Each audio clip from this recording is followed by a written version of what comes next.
Father, we thank you tonight for your grace and mercy, your love for each and every one of us. We seek your wisdom tonight, Father, in dealing with the issues at hand. We bring glory and honor in this good name.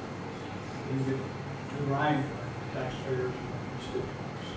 We grant that wisdom, Father, that we may make the right choices. We ask all of this in Jesus' name. Amen. I pledge allegiance to the flag of the United States of America and to the republic for which it stands, one nation, under God, indivisible, with liberty and justice for all. All right, I want to welcome everybody. If you have not already done so, please sign in.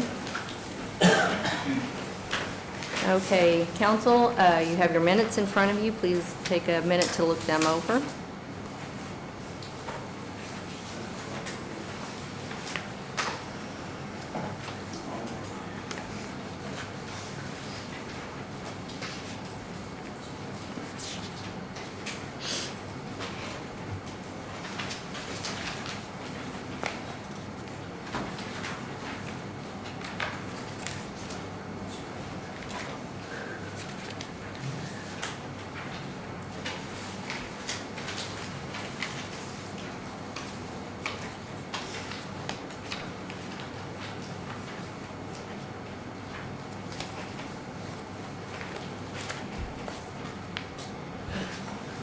So the question I have, Sheila, is at the very end of the minutes. It had the motion to adjourn, but then it was after that that it stated that the sheriff's department was out of money for uniforms. Does that belong somewhere else than in the minutes?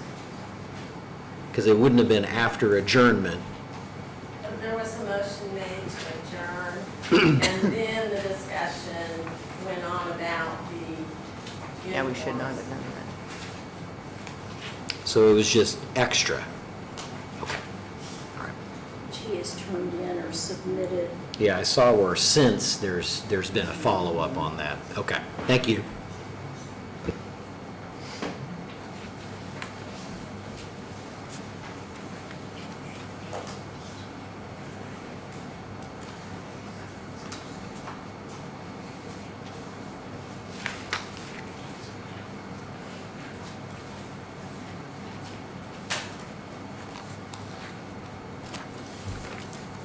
All right, is there a motion to accept the minutes?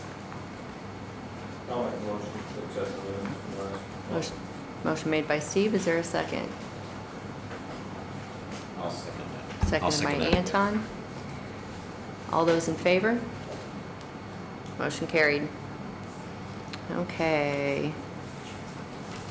Financial update and settlement distributions. Sheila. I give you two different printouts. We normally do the month that we're in for you, so the one ended May the 31st. But I went ahead and did another one as of today because both the supplemental lit and the June distribution for spring taxes is included, which will show that your current balance is $5,107,788.47 in the general fund. The other amounts have also been put in, the economic development, the sheriff's PSAP fund, town, the Spencer and town of Gosport got their shares, as well as each of the townships. Those have all been distributed. We received that check on May 30th from the state and did the process. It's a 3-day process from the time of receipt to it, so it actually went through on the 3rd, or it was scheduled to go through on the 3rd. So again, it all reflects in the June balances. Great. Just because there's $5 million, that still has to last you until December settlement, but it's a good amount. We still have a payroll and claims cycle to go still on June 19th, which will hit actually the 21st, but it shouldn't be the 1 million that we just currently had. There was a 3-week period, and that will happen. The July meetings, they meet July the 3rd and the 17th, and there's almost a full 4-week period. So we will be paying, I was gonna ask commissioners to pay any claims out of cycle that will be late. We can't have late fees, we can't do whatever. So there will be a lot more out of cycles just because we can't hit those target dates in between the June meeting and getting into July 3rd. So and that is looking pretty good, just need to be conservative when you're approving additional appropriations and stuff for the next 6 months. So on Fund 1233, I had sent a message on that it didn't have a dollar amount. On that last report you shared, it didn't have any dollar amount in the receipts column like the others did for the supplemental lit. Did that settle in May? Yes. Since it was a direct Yes. amount Yes. instead of the others because they had to go through a two-step process? Okay, so that fund balance is correct and includes that supplemental. Yes. Okay, thank you. You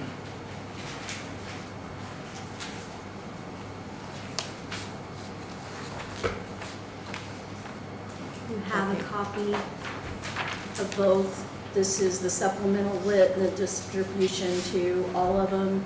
Your second sheet that looks like this is the settlement for the June taxes. If you don't, I'll pass one. There should be one on Amy's pile over there.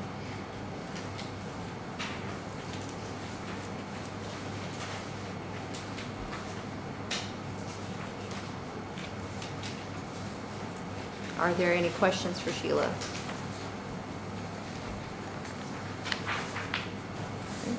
Are we ready to move on? Okay, old business, code enforcement officer.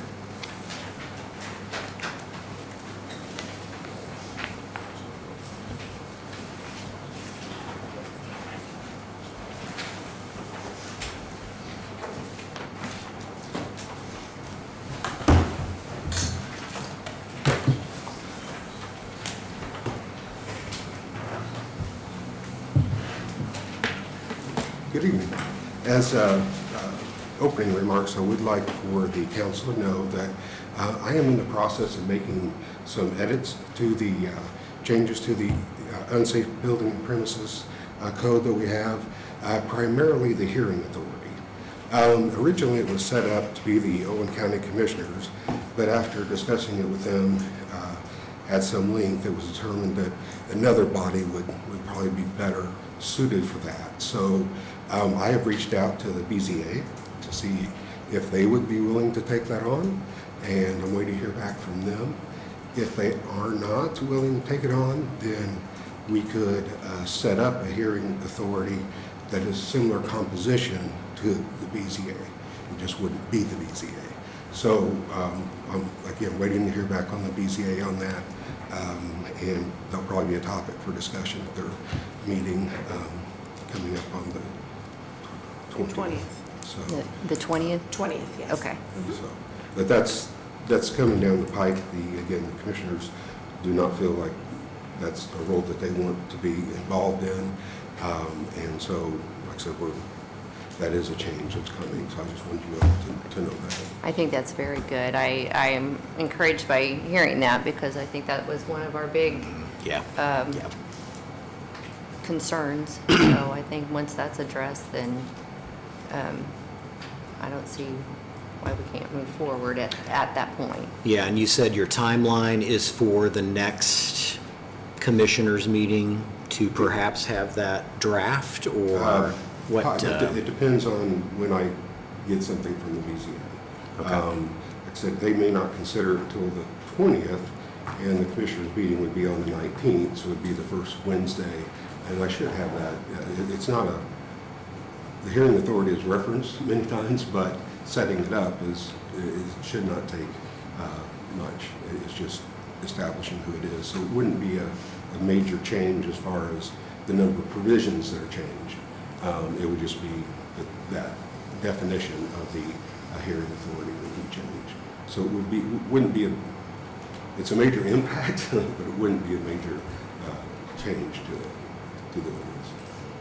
So our next council meeting is the 8th of July. The next commissioners' meeting is the 3rd.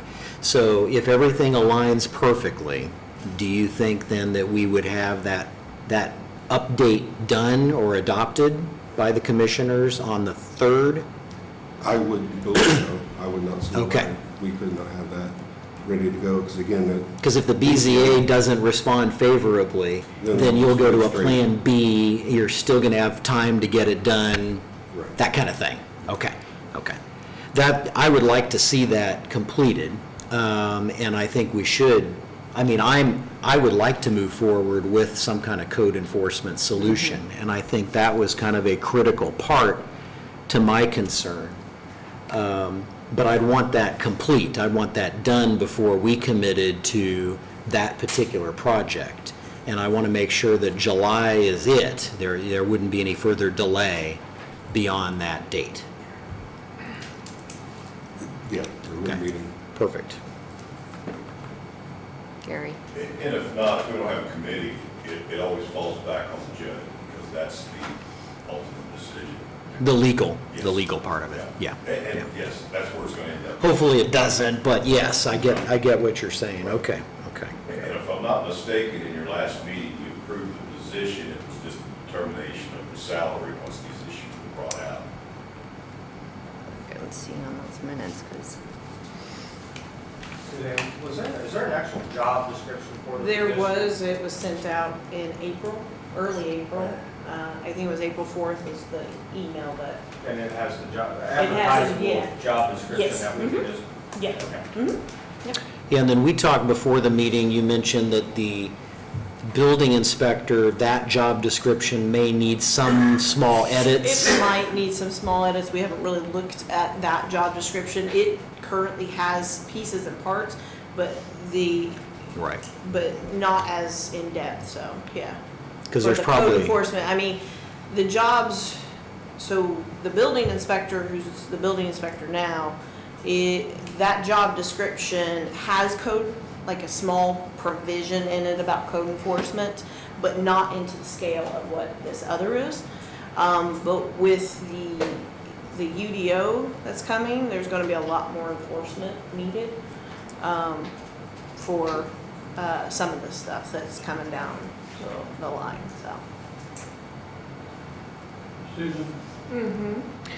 with this new position, we talked about this last time, about making sure the office was open on Mondays.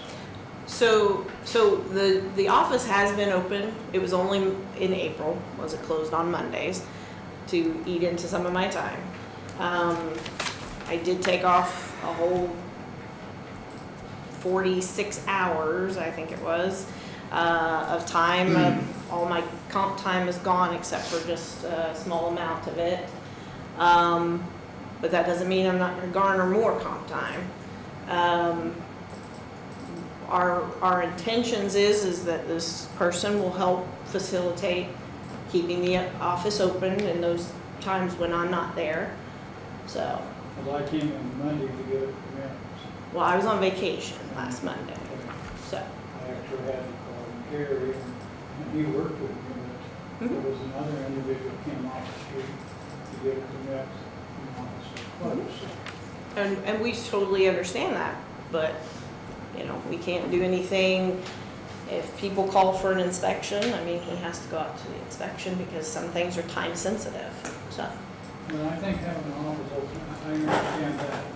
That's why I asked if this new employee, I mean, two inspectors, or whatever, this second time will be doing total. Is that going to look cover for you? Yes, because they will both be able to work together to facilitate that the office stays open if I'm not there. Gary had That was my comment as well. That additional person is going to fill that gap when Susan's not there.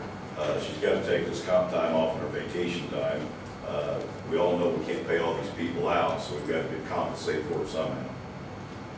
And until that happens, Nick, these offices are going to be closed. People like her office or Jack's office is on vacation because there's nobody there to cover it. Okay, I've been looking back at the minutes, and we didn't actually approve the position yet. Anton made a motion for the final decision at the next meeting, get the key stakeholders together to wrap up and finalize a comprehensive proposal of what needs to be done. And then that passed. Then, but it was contingent on getting everybody together and finalizing that. So, and we did make a motion and pass to advertise the 50,000 out of the storage unit. So that was what was actually passed at the actual, the motion that was made to give the funds and start the process for a year and a half for the code enforcement officer. That motion actually did not pass. So that's where we're at right now. So I think from what I'm understanding that we most definitely want to move forward. We just want to see that put in the ordinance about the BZA board, or that certain, you know, what if they don't want to do that, then a certain board that's there that is here's the complaint. So I think that's. And just so you know, that if I have to take on a third board, that means more comp time. So if the BZA doesn't take it, then that means I'm going to garner more comp time. It'll be harder to take off time because of scheduling meetings and stuff like that. So I just want you guys to be aware of that. But you will have that third person in your. We will have that third person, but, you know, I'm the secretary to the boards, so. Well, let's hope that the BZA will take that on. So, I mean, that's my hope. And then we'll go, if that does not come to fruition, then we'll. And the BCA is only for disputes. Right. Correct. That's They're Right. for variances and stuff like Yeah, that. but I And mean, there is an this appeal is- process, Yeah, yes. it's an appeal. So it is an appeal process if they appeal a decision that I've made, appeal the decision of the inspector. You know, we had an appeal, when was it, last year? For a cell tower, because someone didn't want a cell tower right next to them. But, you know, the BZA had to hear it, and so it went through about 2 meetings, I think it was, before they made their final determination. But there has been appeals that have happened through them, so. Madam Chair, in light of not having all that documentation, if not, why don't we just hold off until next meeting to address this issue? You want that in motion? Does that need to be in a? Have to be. You want the motion in? We'd have to. Yeah, So- I make the motion that we. So do we have a second? Can you restate your motion once more, Nick? That we, That we just postpone this until next meeting because the documentation has not been put together for the due process, and who would be the board as well. So I think, I don't know if anything else to deal with tonight. the motion's been made. Is there a second?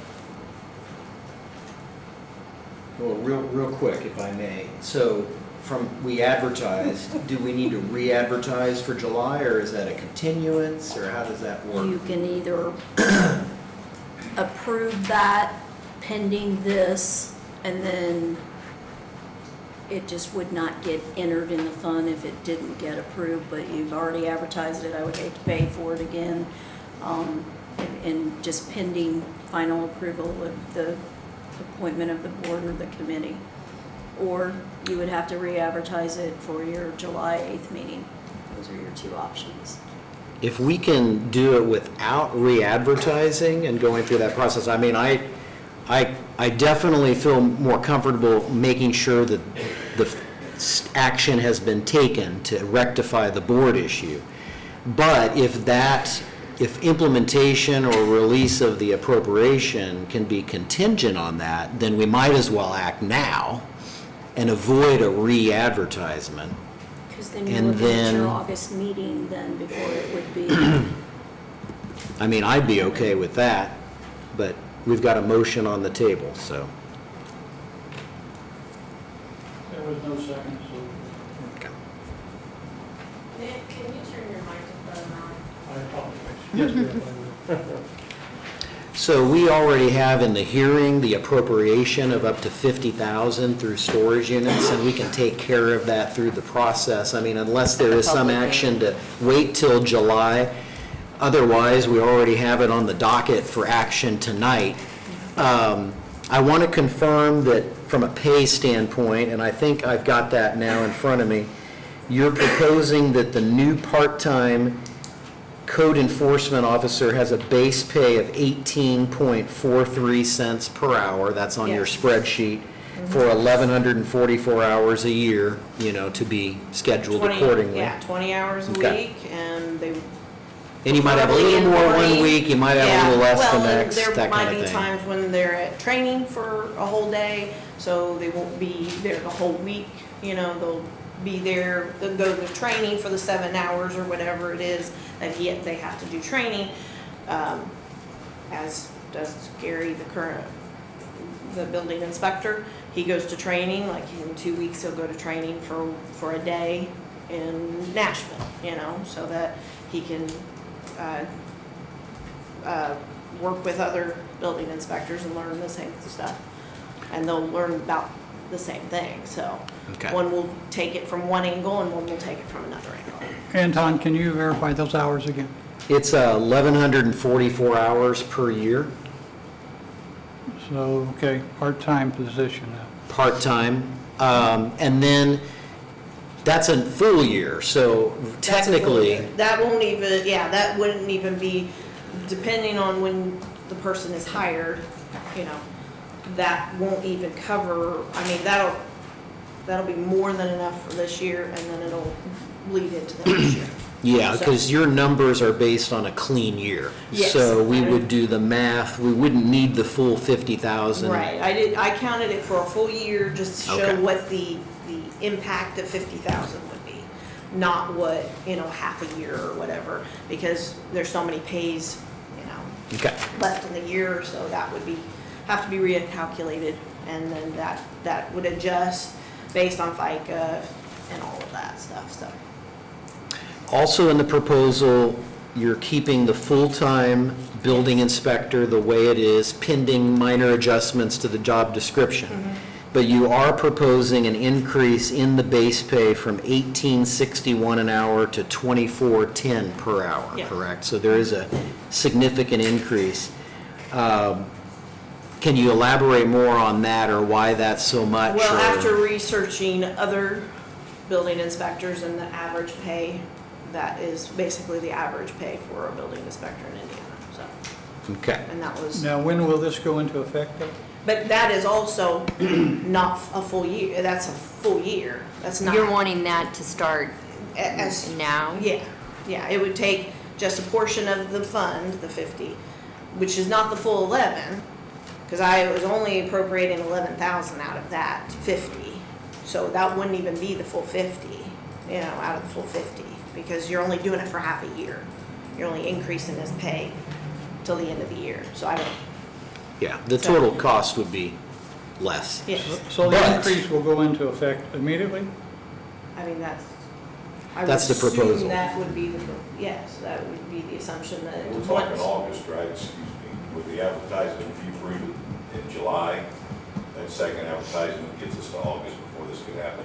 Well, we may not do a second advertisement. What we were talking about is taking action tonight with some contingencies. And so the remainder. So it could be sooner, Yeah, but- so the remainder of any money that's appropriated of that 50,000 would stay in the fund until, and then we would, relook at it later, or So- at a later date. Yes. May I ask But what I the- believe that's 50,000 would cover for a year and a half. What's the total pay he would receive then for For full-time? the building inspector? Yes, for the whole year.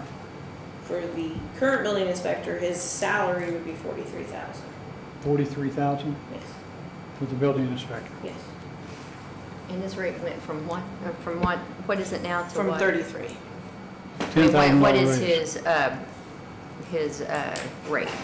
His his hourly rate? Yeah. 18. 18, and you're 1843. 1861 to Yeah. 2410. I would rather revisit that during budget hearings myself. That's Which I quite did a, that's try- quite a. Now, I did jump. try to give him a raise at budget hearings, and you guys cut that. So, this was, I had appropriated, I had put in my budget last year for him to get a $3,000 and some dollar raise, and that was cut.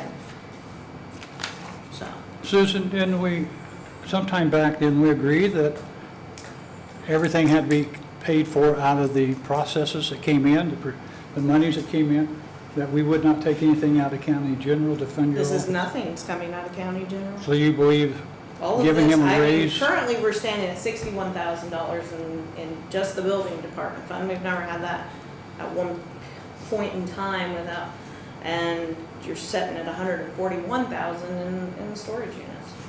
And the Okay. storage units have there's no documentation of where that money, Yeah, I'd like for you to So- set it aside. I mean, I think you need to make the building department self-sufficient, and that's what you're saying. we've made it self-sufficient. We have not asked for any money out of the county general in 3 years. Where before, you were paying just my position, you were paying $70,000 to the two people that were in my position before out of county general. You're paying me 48, I think it is, and it's self-sufficient at that point. So you're saying the new person that comes on as part-time will be paid out of different monies? This money, the 50,000. 50,000 is gonna pay for the new position. Okay, but that is storage building money. That is the storage fund money, Okay. cash balance.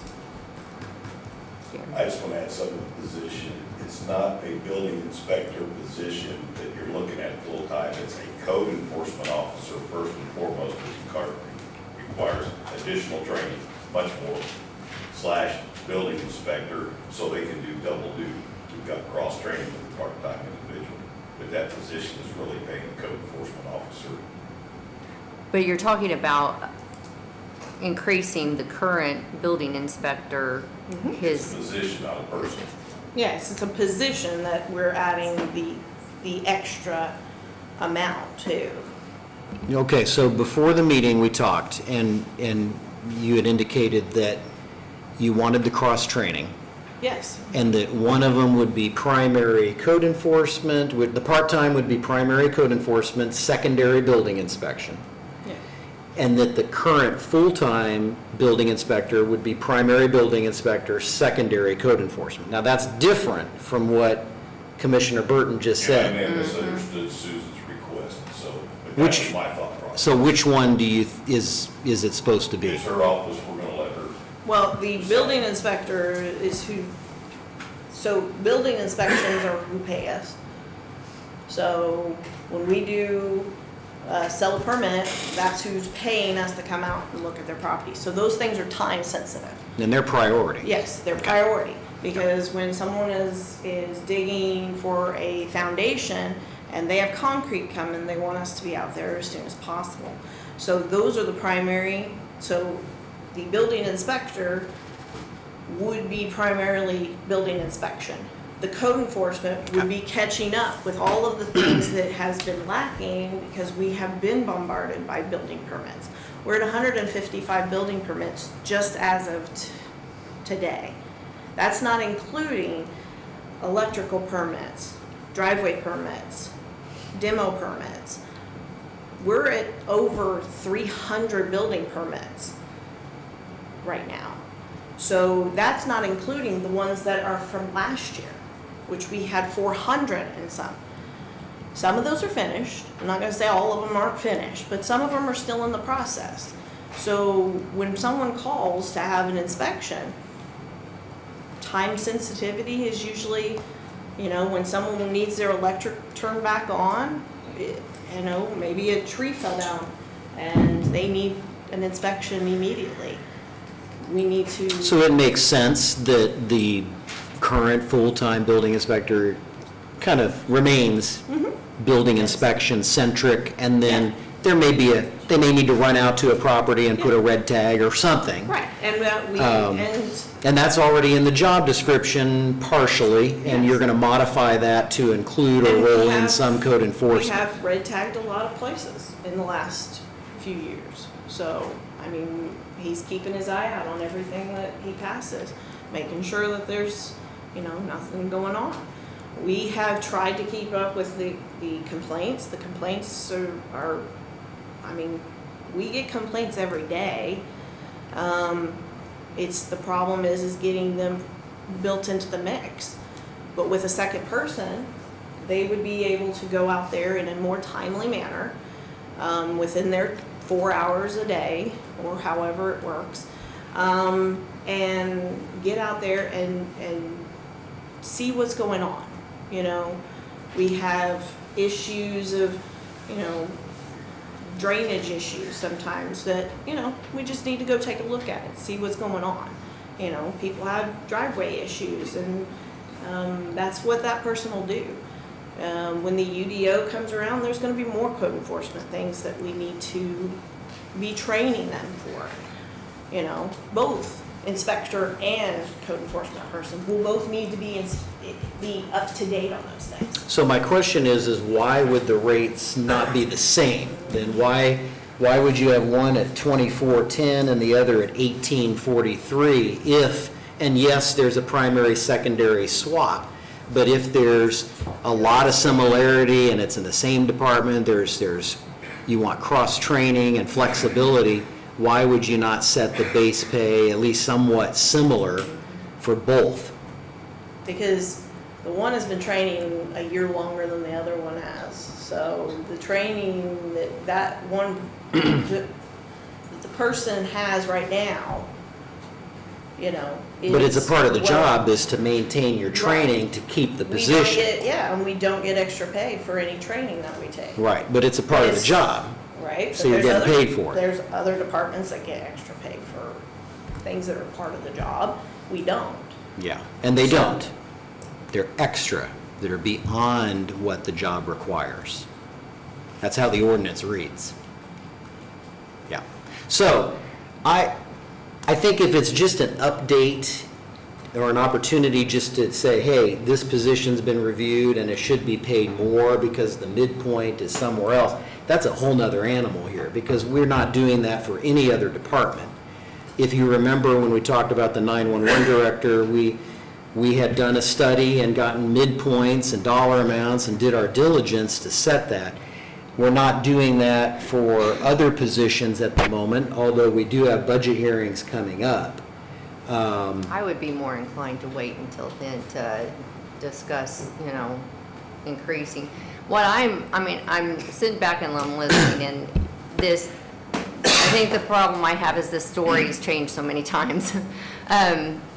And because it started out, we were gonna, the code enforcement officer was gonna be our current building inspector, and we were gonna, compensate that person for doing, the both jobs. Then we decided to add a part-time person, and until tonight, I thought that the building inspector would be the full-time building inspector, the code enforcement officer was gonna be the part-time code enforcement officer. Now we're saying that they're both going to do the same thing, and they're gonna, No, one is going to do it when the other one's not there. I know, but That what is- what you have said, to me it has changed, because they both had their distinct job descriptions, both had their distinct, But in the You know what? code enforcement, it did say, in the header, it said code enforcement inspector. I understand that, So- but okay, and I just, Yeah, I think if the real immediate need or the actual request here that we've been debating for several months is the addition and goal of tackling code enforcement, which is, to me, the number one priority here in this discussion, then I think the solution that we've gotten to with the part-time at the rate that's proposed, with the adjustments that's being made, and using the storage unit funds and so on, I'm good with that. I'm there. I don't think we should muddy the waters with a entirely separate wage-related issue where we're just changing the pay for a position. That's not to say that it's maybe not warranted or there's some other dollar amount that may be appropriate, but it goes back to more of a basic wage request, an increase mid-year, and we're not doing that for any other positions, and there's a lot of other positions that also, you could argue, are not being paid where they should be. Maybe they need an adjustment. Probably none of them are being Yeah, I paid mean, where we're they're probably all supposed to out of be. whack, and so, And but. we're trying to get that, caught Right. up, but we can't, do it, pick and choose. That's so. my only concern with that, Move forward, so. take the wage part of it out. Okay, Okay, There's no sense discussing that now when we get to budget hearings. Everybody's gonna be in that same discussion. right. that would right, be that would- definitely a better Yep. approach to me, but, okay. Okay, Well, we've got our hearing at some point here, and I Yeah, that's think after we the- should do it when we get to that point. so do we want to do the public hearing now or wait until after the jail committee project up? Are we, It can be moved. all right, well, let's go ahead and do the public hearing. This is fresh on our mind. So I am opening the public hearing for additional appropriations. Those are in front of you.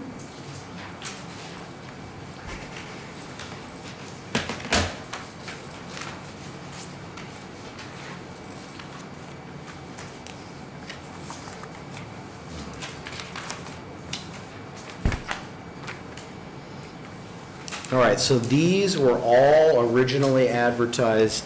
I've got a follow-up question on 911 dispatch, if, not to pick on you, Sherry, but was the 911, or the advisory board, were they on board with the proposal of contracting for that new service that you outlined, or what, The new service, for the appropriation today? It's $50,000 for other services, and it was, how do I describe it? It was like a structured protocol for certain types of responses. You said it would improve efficiency and all that. Oh, here we go, total response, right? So, had this gone before the 911 advisory board? Are they aware of it? Did they approve of it? And is there backing for this particular request? so unfortunately, they met today, Okay, and I had to miss the meeting today. I had a dispatcher have to leave sick, she actually went to the hospital, so I haven't had the chance to put that in front of them yet. okay, but you were at the last meeting a month ago to request it, so it's safe to say that there really wasn't that vetting yet. It's still pending to review the total response package and what it can do and if it's appropriate or not, et cetera. Correct. Okay. Is it okay if we postpone that? I would feel more comfortable waiting to hear from the 911 board first. And if it's good, or if there's some modification, I think we would need to address that and then do the appropriation, if that's okay. I mean, I feel more comfortable with that, I don't know. Okay. I didn't know they weren't. Does it have to be at the formal meeting? I would like them to make some kind of a recommendation on anything that comes out of 911, whether, whatever proposal that might be, as it relates to your department, because that's their function. And I'm not saying that we won't do it or it's a bad thing. What I'm saying is we want to make sure that those stakeholders are definitely consulted and have had their opportunity. And I appreciate your efforts to do that. It just doesn't sound like that's been done yet. Okay. So if Yeah. that's okay. Yeah, no problem. Okay. Do you need us up here anymore? Pardon? Do you need us up here anymore? No. Okay. Thank you.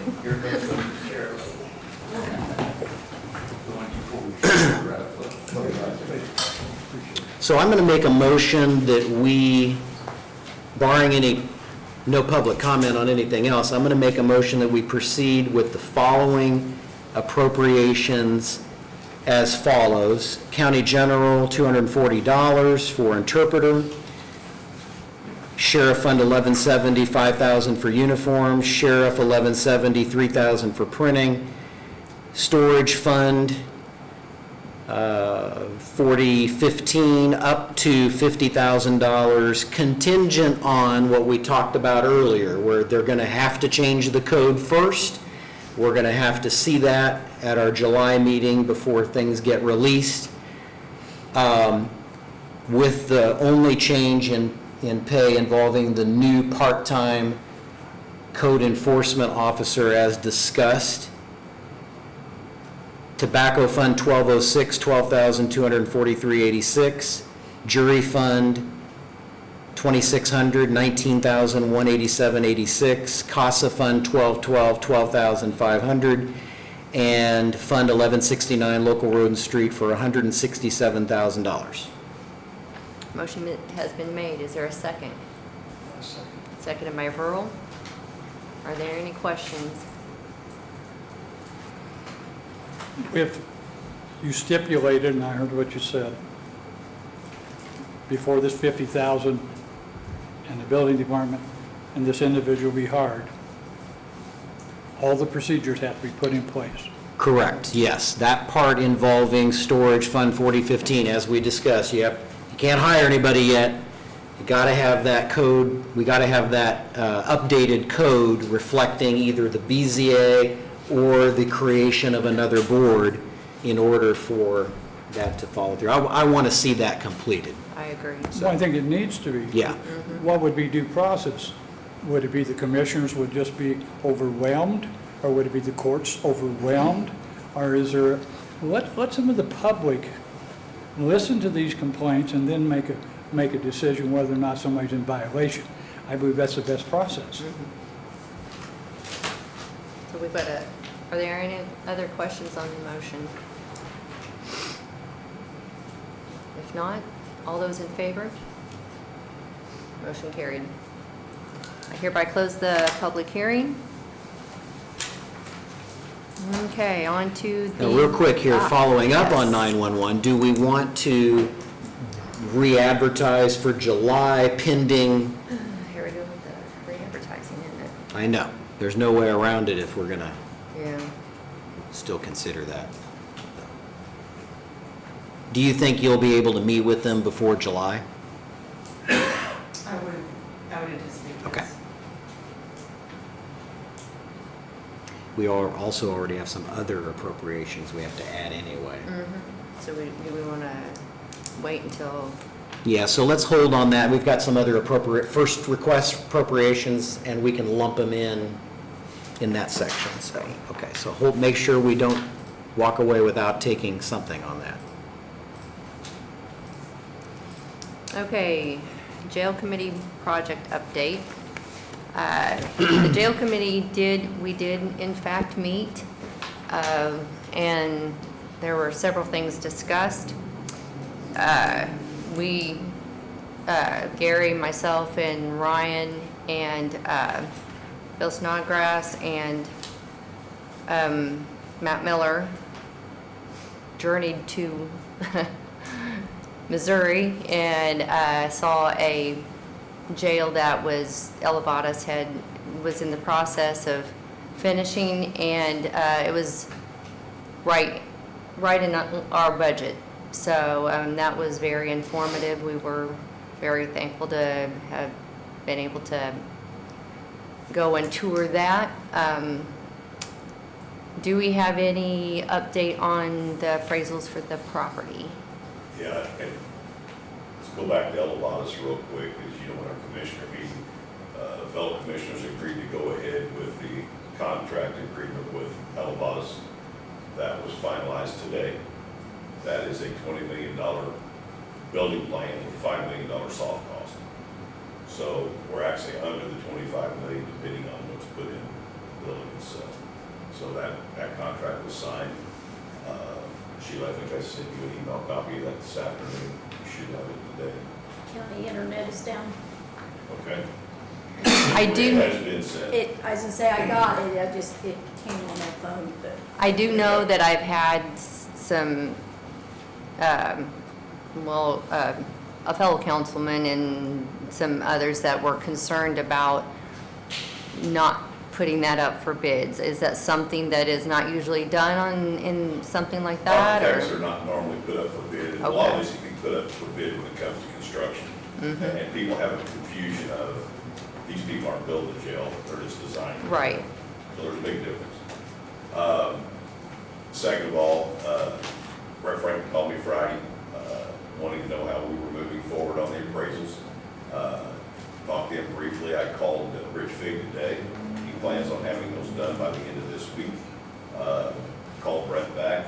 We're all in the same direction, still wanting to get this moving forward. It's a benefit to everyone involved. So hopefully by Thursday or Friday, we'll have a final. Yeah, because I think at this point, it's all contingent on where it's going to go. Absolutely. So, because I know with the USDA loan, we cannot move forward with that because they'll want an environmental study, and we have to know exactly where it's going to go before we can get that process done, so. Madam Chair, if Yeah. you were to put that portion of the project out for bid, could we save some money maybe? You don't normally put architect bids out for bid, architect plans out for bid. You pick the company that you like to design. We have one from RQAW that was 2 or 3 years old at $23 million. But we didn't want to use our QAW. The new sheriff and Polly and I have been on several tours, felt that this is the best for the county. It comes with a large conference room. It's a decision of the commissioners. But our QAW could have showed that as well. They would, But we if have that's that what you, plan. if that's what you had wanted in the plan. They don't have a design like this, Nick. Their design is totally different. Now, when Sam was sheriff, he preferred our QAW. We used our QAW on the EMT building that we have down here now. And we've spent probably $200,000 putting the thing back together for things that weren't done correctly. So you think it was their problem, their fault? It was a design fault, yeah.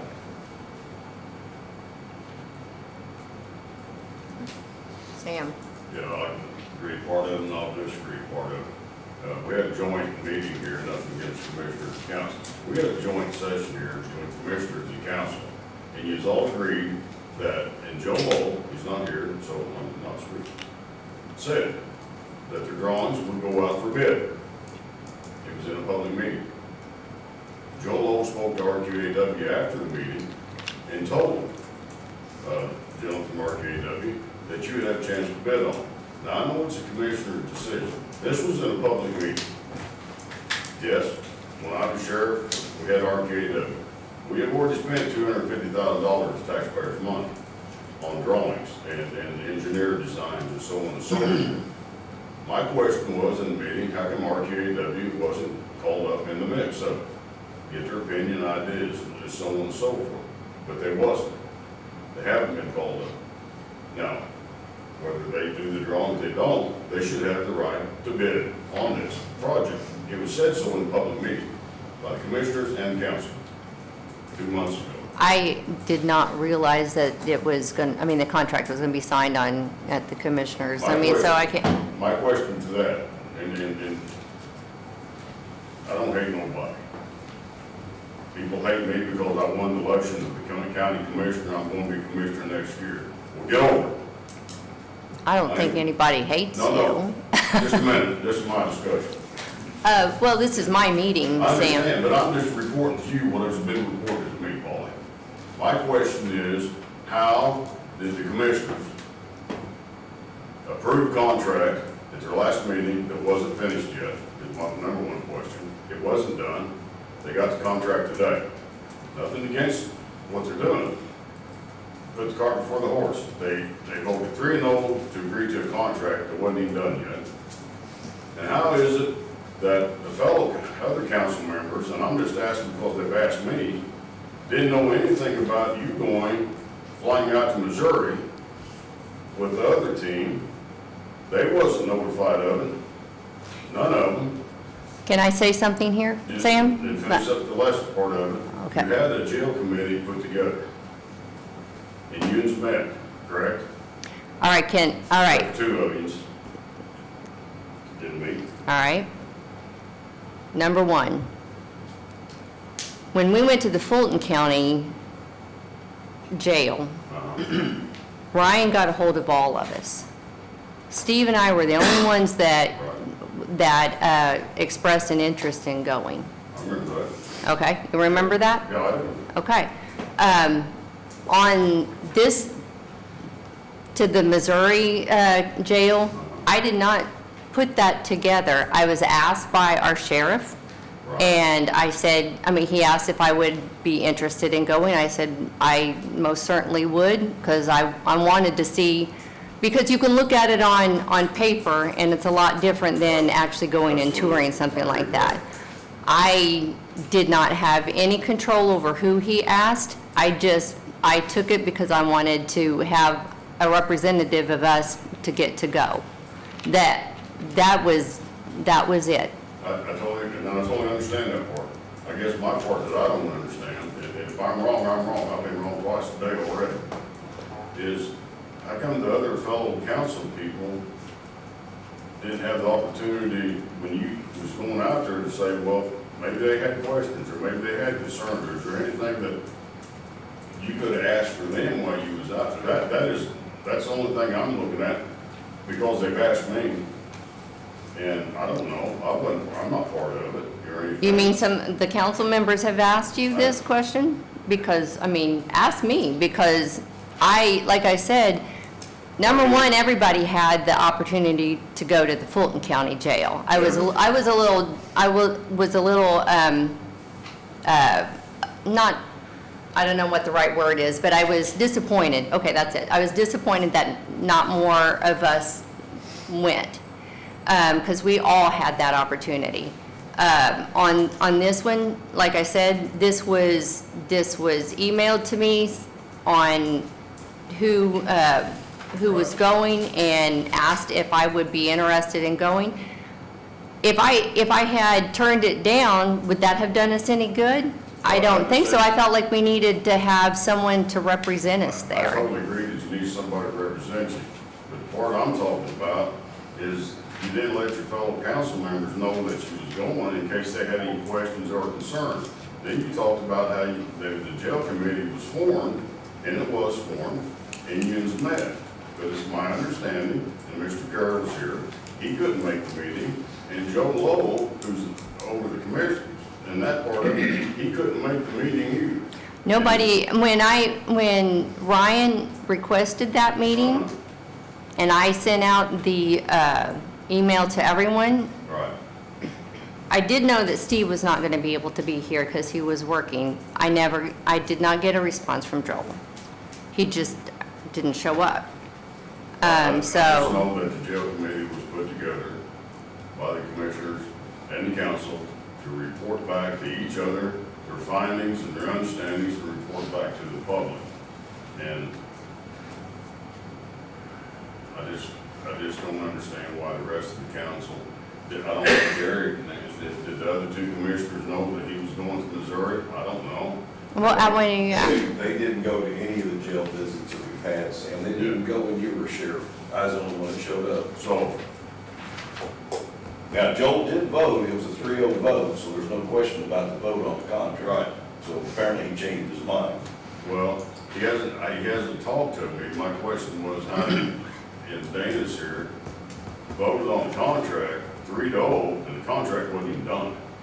It was approved based on final edits with the attorney. And the edits were edits to more explain what was happening. It did not change any of the terms of the contract whatsoever. So how much the contract was for, the percentage of the cost, all of that was the same. No significant portion of the contract was affected, and it is very common to do that, to approve the contract. And he looked out for us, Sam, because they had 24 site visits. He changed it to 48.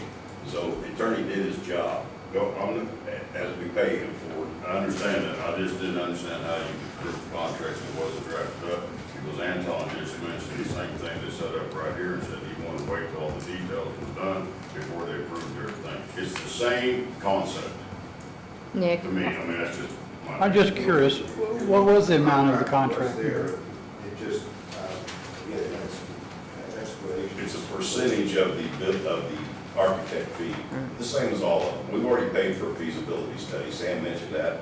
That 250,000 carried right over to the new architect. None of those things have changed. We've already talked about that. They looked into the feasibility study 2-3 years ago when we started talking about this. So we don't, I guess. There's a percentage, Sam, you know as well as I do. there's a No, I'm not percentage. talking about that, so you're saying that. The feasibility study and all that. No, I'm talking about you don't have to have any architect, you just pick and choose who you want to do your architect, because that's not what you said in the public meeting here together. And that's what, I just want to clarify, if that's what can be done, then that's what can I be done. think we did it the same way you did with the EMS building. Pick one architect. I remember building a major project, we didn't pick an architect for it, or put that out to do. I've been involved in a lot of projects. What was the, We didn't per- put the EMS building up. what was the percentage on it, Gary? Do what? What was the percentage on it? I don't have a contract in front of me, Dave. I can't honestly tell you right now. It's the same as Garmon or whoever we bring in as a construction consultant, we have a percentage of the build as well. Right. Just the way it is. All right, let's, Baron. If I remember correctly, it was like 1.3 or 1.5% came out to about $1.1 million just for a set of drawings. That's what I remember. I mean, I'm correct. And I'm in the ballpark there.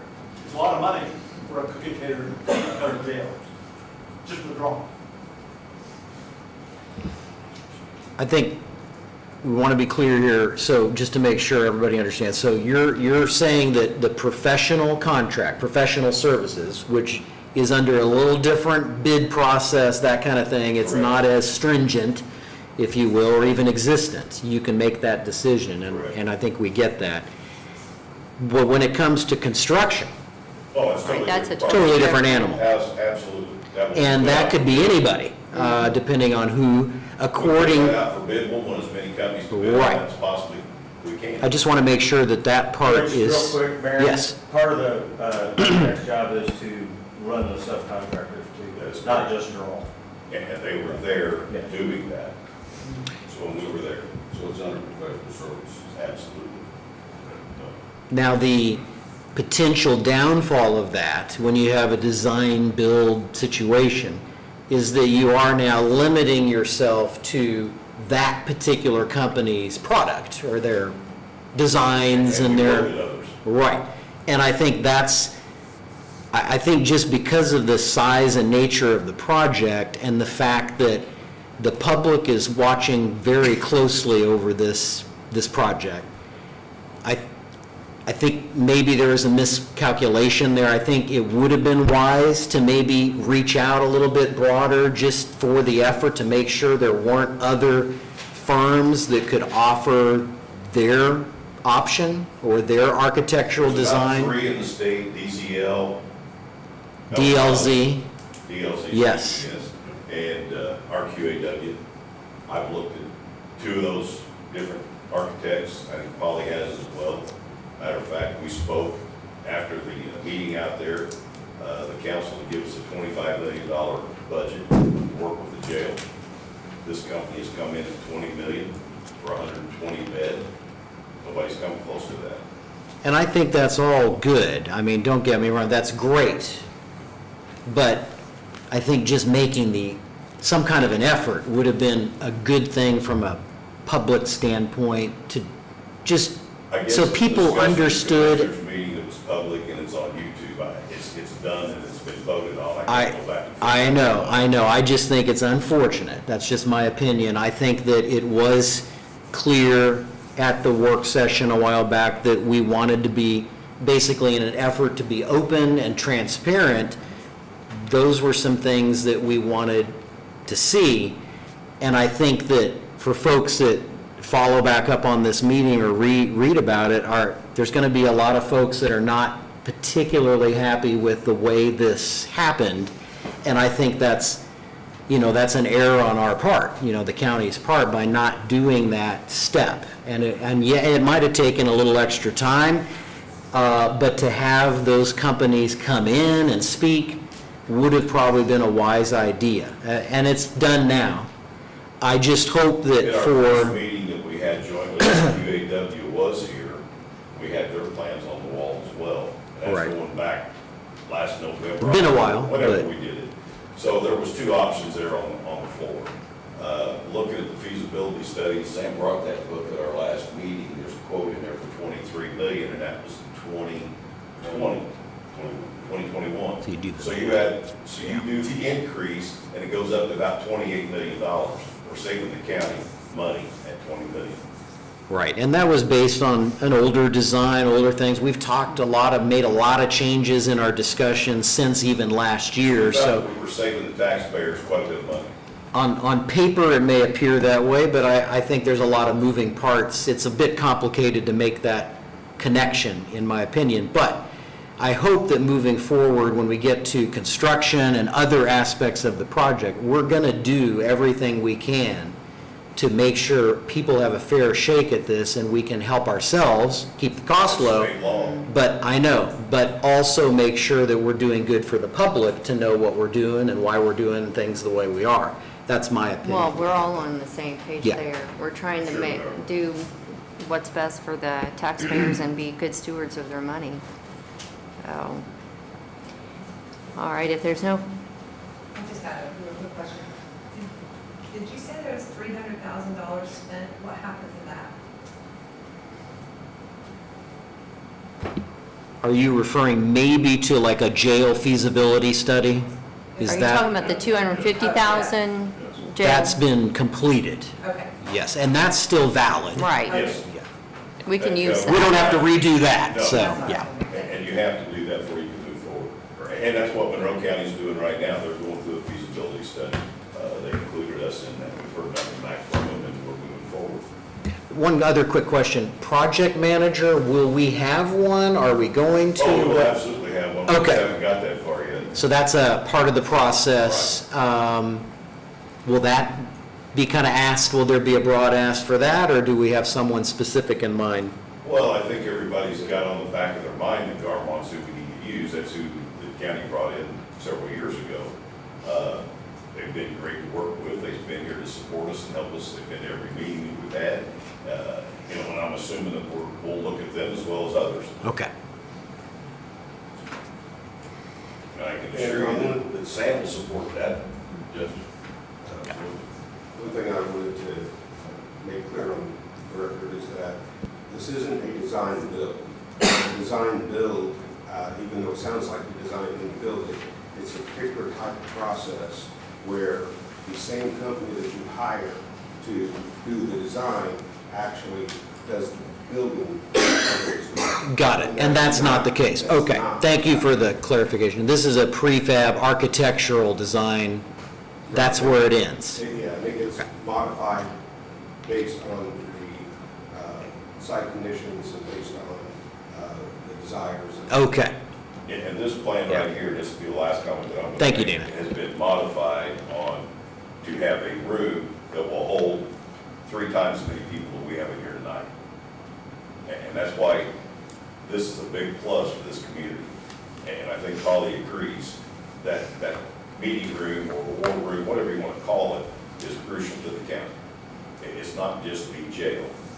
And it is not something that's elaborate, it's not something that's gonna add to the cost. I mean, it's in the, I think that's something else that people misconstrue, is having that room doesn't mean that it's going to cost us more. It's just rearranging the walls in there and maybe having not as, many smaller offices or Big houses, whatever, storage, so. different things like that. It'll save you money taking out walls, and adding a little bit of money probably in technology. But it is saving money by doing Right. Well, if there's nothing further on the jail project, let's move on. when is the next, is there a meeting? Is there another jail meeting set? Jail committee meeting? Yes. I've just kind of been taking Ryan's lead on that. Okay. So he's not communicated with, but I'm sure we will have another one in the next couple of weeks. Got it. Can you tell us again who's on the jail committee? Okay, it's myself, Steve, Ryan, Norm Warner, Joel, Sheila, Bill Snodgrass. Bill Snodgrass, yes. I think that's it. All right, moving on to new business, My Path. Thank you very much. If I can just talk about good news. I'm Kyle Heenan, My Path project manager. I don't think we've ever asked for money from the county, and I'm not going to ask for money tonight. Oh, good. But I still do consider the county to be a very important partner in the My Path project. And I just thought I really want to give you an update. I need to give one to the commissioners too. I recently gave one to the town council as well. I think maybe when I talked to you before, this was all stuff happening behind the scenes and paperwork shuffling around, trying to go to bid, trying to open bids and things. And that process is all done. Right now, the trail has been cleared. It's been graded. It's been underwater. It's been graded again.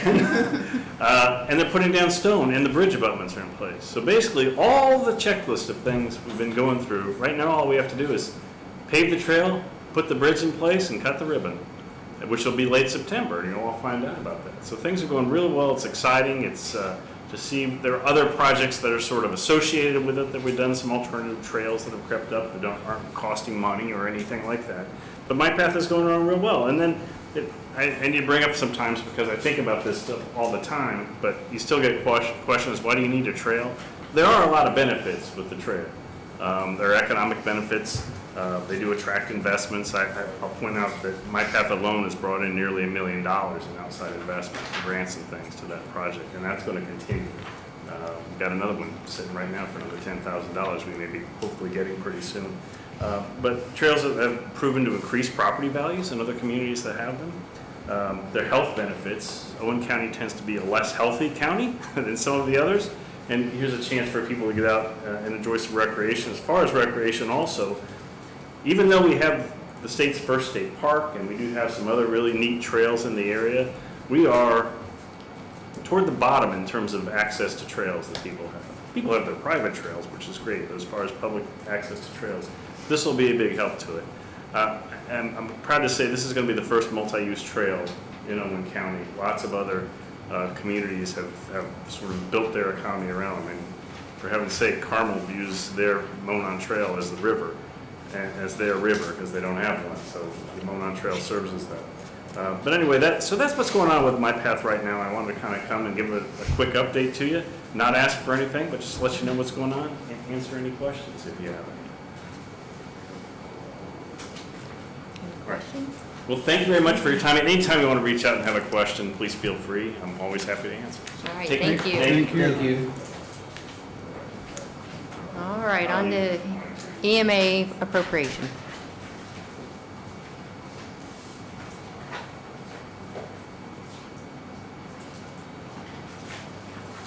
I must confess, the reason I'm here tonight is because of my ignorance of how the appropriation things work. So I may have to lean on Sheila a little bit to help me explain what happened. And so if you all remember, just about a year ago, I think it was July, I come before you and ask you for an appropriation for batteries. And I was going to buy some padlocks for the new sirens and some parts to put on the shelf for these sirens because we're having issues with sirens being at 75% for months after they're diagnosed of having an issue. Even sirens being down because, again, we're having a problem getting the parts for the power supplies and things. So I spent about half the money that you appropriated last July, not realizing I had to spend it by the end of the year. That's where the ignorance part of this comes in.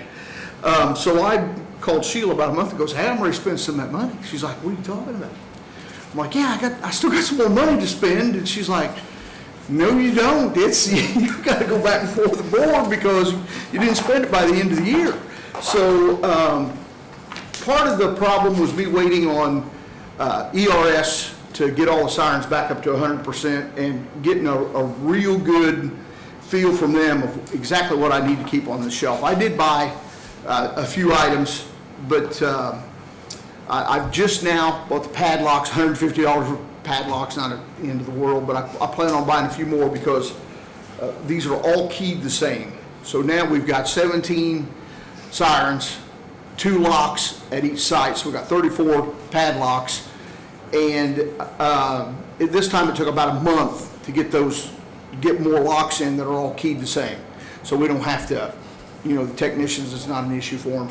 So they're starting to get a little rusty and some of them are getting a little hard to manipulate. So I want to buy a few more to have them on hand so we can replace them as we have to cut them off. And I want to buy some additional parts for the shelf. The amp drivers are what we're having trouble with, and that's what we've been waiting on. It's actually called a speaker driver, and they're $1,400 a piece. I'd like to buy 2 of those, pay for the locks that I just bought, because I had to move some money around in my budget to take care of that, and some more locks, and maybe a few other little incidental things that ERS thinks I need. So the official request for tonight was $36.43 is what I'm asking for, to reappropriate again for me for the same project. So question, Jack. We had this kind of starter or kickoff last year. That's why we did it, to get things on the shelf and get things stocked. And then when we did our budget hearings, we had put in $5,000 for repair of equipment for what I would assume was also maybe additional parts and additional items. So do you really still need this catch-up, or could it be considered a part of what's already appropriated for this year? Or do you need both, or do you need a combination of the two? I think a combination of the two would be the easiest answer for me. Okay. Yeah, since I'm still putting parts on the shelf, I hated to use that in case we have.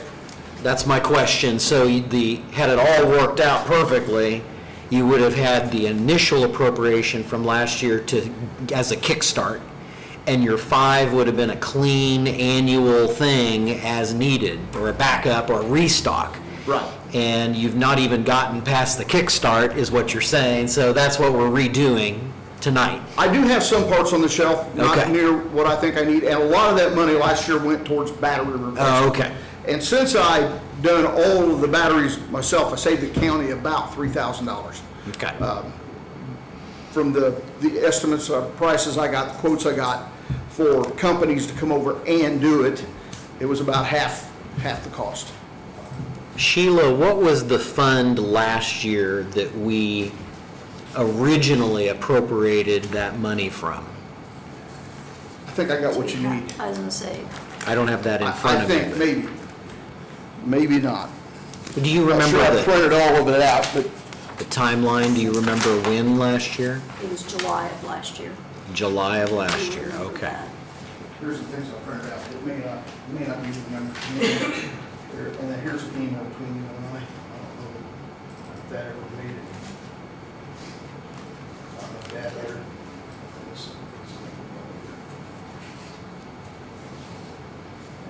And you can't remember. I remember it was July, just us back and forth. And I can recheck where the original appropriation was if you guys will approve the 3643 that he's asking for. Yeah, I'm looking at it.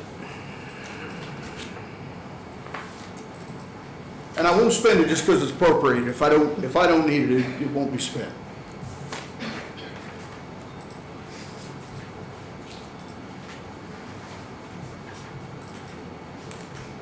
So these two appropriations were on 8/14/23. August. Okay, let me go to that real quick.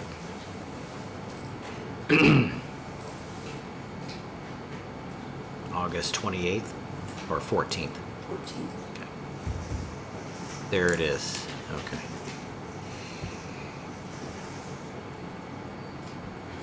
Yeah, it was a pair of batteries at the time and some other stuff.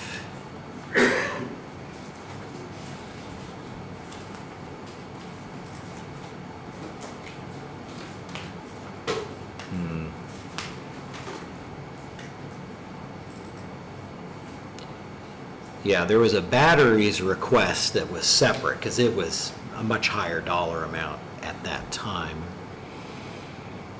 And then, It's the $6,531, batteries and bolts, mm-hmm, and then $3,500 to stock the shelves.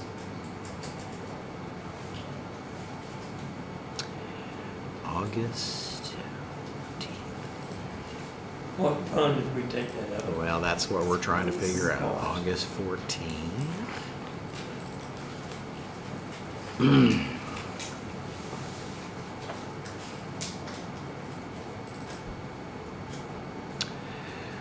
All right, so there we go. So we had two actions. One was on the battery part, and that was out of Riverboat. The other part was Siren Parts Startup. It was a $6,000 initial ask for some speaker drivers, power supply, things like that, and $3,500 was needed. And I think that that was out of Riverboat as well. Does that sound? Then if you use $3,643, Jeff, then I make a motion, we take $3,643 out of Riverboat Corporation. Does that have to be advertised to? Yes. And put an advertisement? I'll second that. Motion made by Nick, seconded by Anton. Any questions? All those in favor? Motion carried. All right. Thank you all. Thank you, Jeff. Thank you very much. Okay, clerk appropriation request. Diane isn't here. She actually pulled her request. She had done some transfers and things, so she's okay for now. Good, So she done in-house. yeah. She didn't make. Soil and water. Hello, I'm finally meeting with you. Now, I apologize for the mask, can you hear me? I suffered a cootie during the weekend, and I just wanted to keep you alive and well, so I can ask you for money. Do you remember my packet that I had left with you last time? Did you have a chance to look at that? And I want to thank Mike Spinks for being here, representing the town council. I've already met with them a couple of weeks ago, so I'm reaching out to you and to them. We'll confirm that you give us a proposal. We haven't committed to it. No. Yeah, correction. They did not commit. I just asked if he could come here and hear me. No, they haven't committed either. We're still in that talking phase. I'll go ahead and read the cover of this. Right off the bat, again, my apologies. This is manna that fell from the sky. I had no idea this grant existed. When we were awarded this money, $100,000, it was like, oh my goodness. So now I have to pick it up and go from there. It is my great pleasure to share that Owen County Soil and Water has been awarded a $100,000 layer grant towards our riverfront restoration project. This project addresses the erosion concern within a select portion of bank along the Wright River on the south side of Spencer. This particular area has been eroding over the course of several decades and has now reached a point where it is affecting the integrity of the My Path Riverfront Trail. Our plan will help slow and potentially stop the severe stream bank erosion along this section, stabilizing the bank, improving the water quality, and helping to protect the riverfront portion of the trail system. The total estimated cost of this project, when we submitted it to the layer and received it back from DNR, is $195,000. These are the exciting facts. One, we have already been awarded $100,000 towards the riverfront restoration projects. The funds are in an account waiting to be utilized. All I need to do is start writing claims on that. Owen Sound, Soil and Water is responsible for whatever additional funds are needed to complete the project. Right now, we're estimating $195,000. Once we receive the bids, that figure could be less. We are responsible for the balance. I did confirm this with my DNR coordinator. His name is Stephen Vaughn. He lives 3 hours away, one way. That's the reason why he's not here. But I do have his email. I do have his cell phone. You're willing to call and talk to him about this. Number two, I have already reached out to the DNR and the Army Corps of Engineers, and we have already obtained the required permits needed to proceed with this project. We are ready. I just need to get a start on that balance. 3, the final design plan, cost estimates, and scope of service contract have been prepared and approved by the DNR. Once additional funding is secure, we are ready to solicit for bids. Now, we only have a 2-year window to complete this project.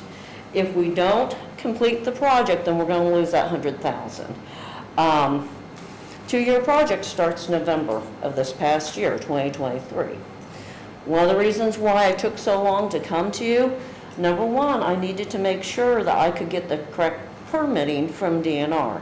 Just because this is a layer grant from the DNR, this money's from them, if I don't get the permits, then that grant's no good.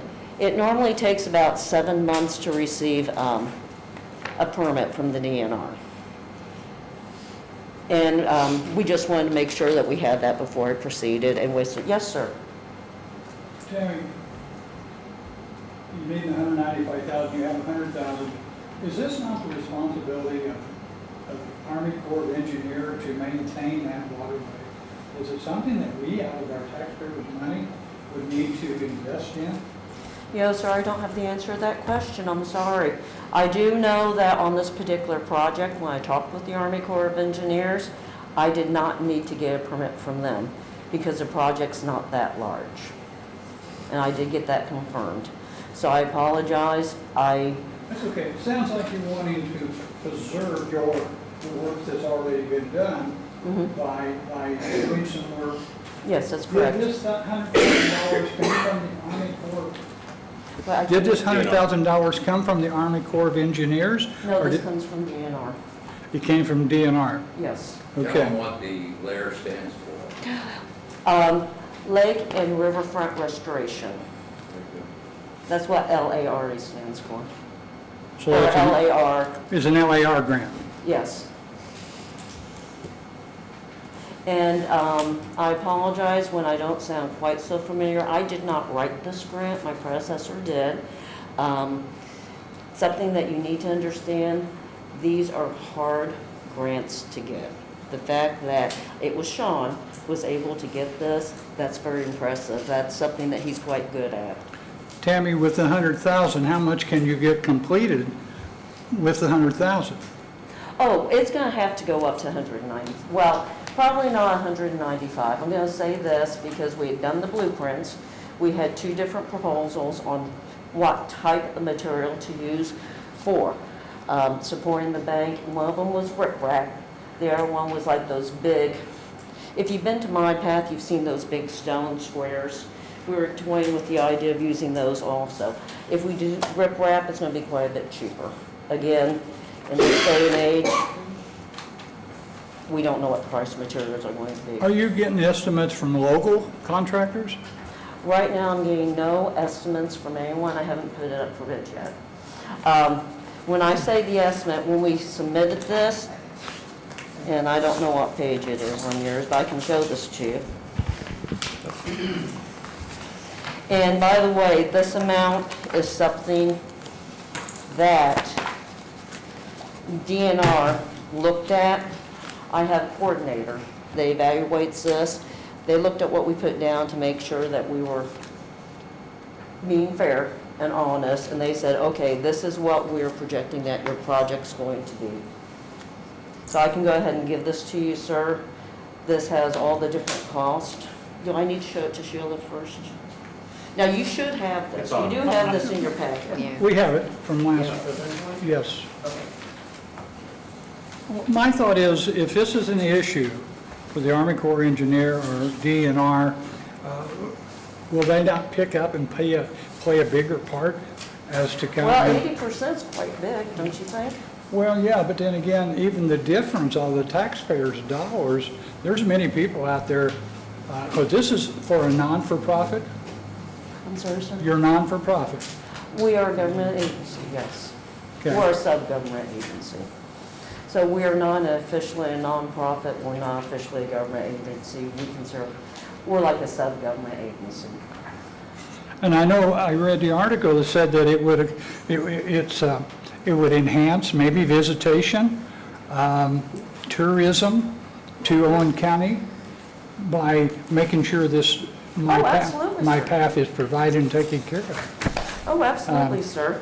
I mean, my path, and you heard from Kyle, my path has become one of the biggest draws to Owen County with hikers, birders, naturalists, environmentalists coming from not just south central Indiana, but from all over the nation. We even have international visitors visit. Now, granted, they're visiting family. I get that. We have geologists, cavers, birders, like I said, government officials coming. See, what the situation is, if we don't repair this, it's going to damage my path. Yes, this project should have been done before the My Path new trail system. Unfortunately, it didn't work out that way. Now, in the contract, it does specify, and My Path, we're working with them and the foundation to make sure that they agree with the language. Whoever the contractor is, if they do any damage whatsoever to My Path, they are responsible for repairing it and repairing it correctly to make sure that there's no, so see, we're really working with them. It's one of those things where unfortunately. So I can remember when my path was a year or so ago, and there was 650,000, 675,000 donated money, and it wasn't going to cost taxpayers money. So now this is going to cost taxpayers money to preserve my path. Okay, I'm going to take you back. Right off the bat, you're saying taxpayers' money. Perhaps it's my fault for coming to you because I am looking at private donors too, which is what My Path did. In my mind, I thought, go to the county council because this is for the county, this is for the community. I mean, it's up to you how you want to look at it. I was looking at riverboat money. I know I'm talking to tourism, looking at the innkeepers' money because this is for the community, because this is for the legacy. I am also looking at private investors too. I am not coming to the taxpayers, knocking on doors and saying, hey, give me money so I can preserve this for you. They're Right. totally two different things, sir. I also looked at the estimate, and I think it's completely off.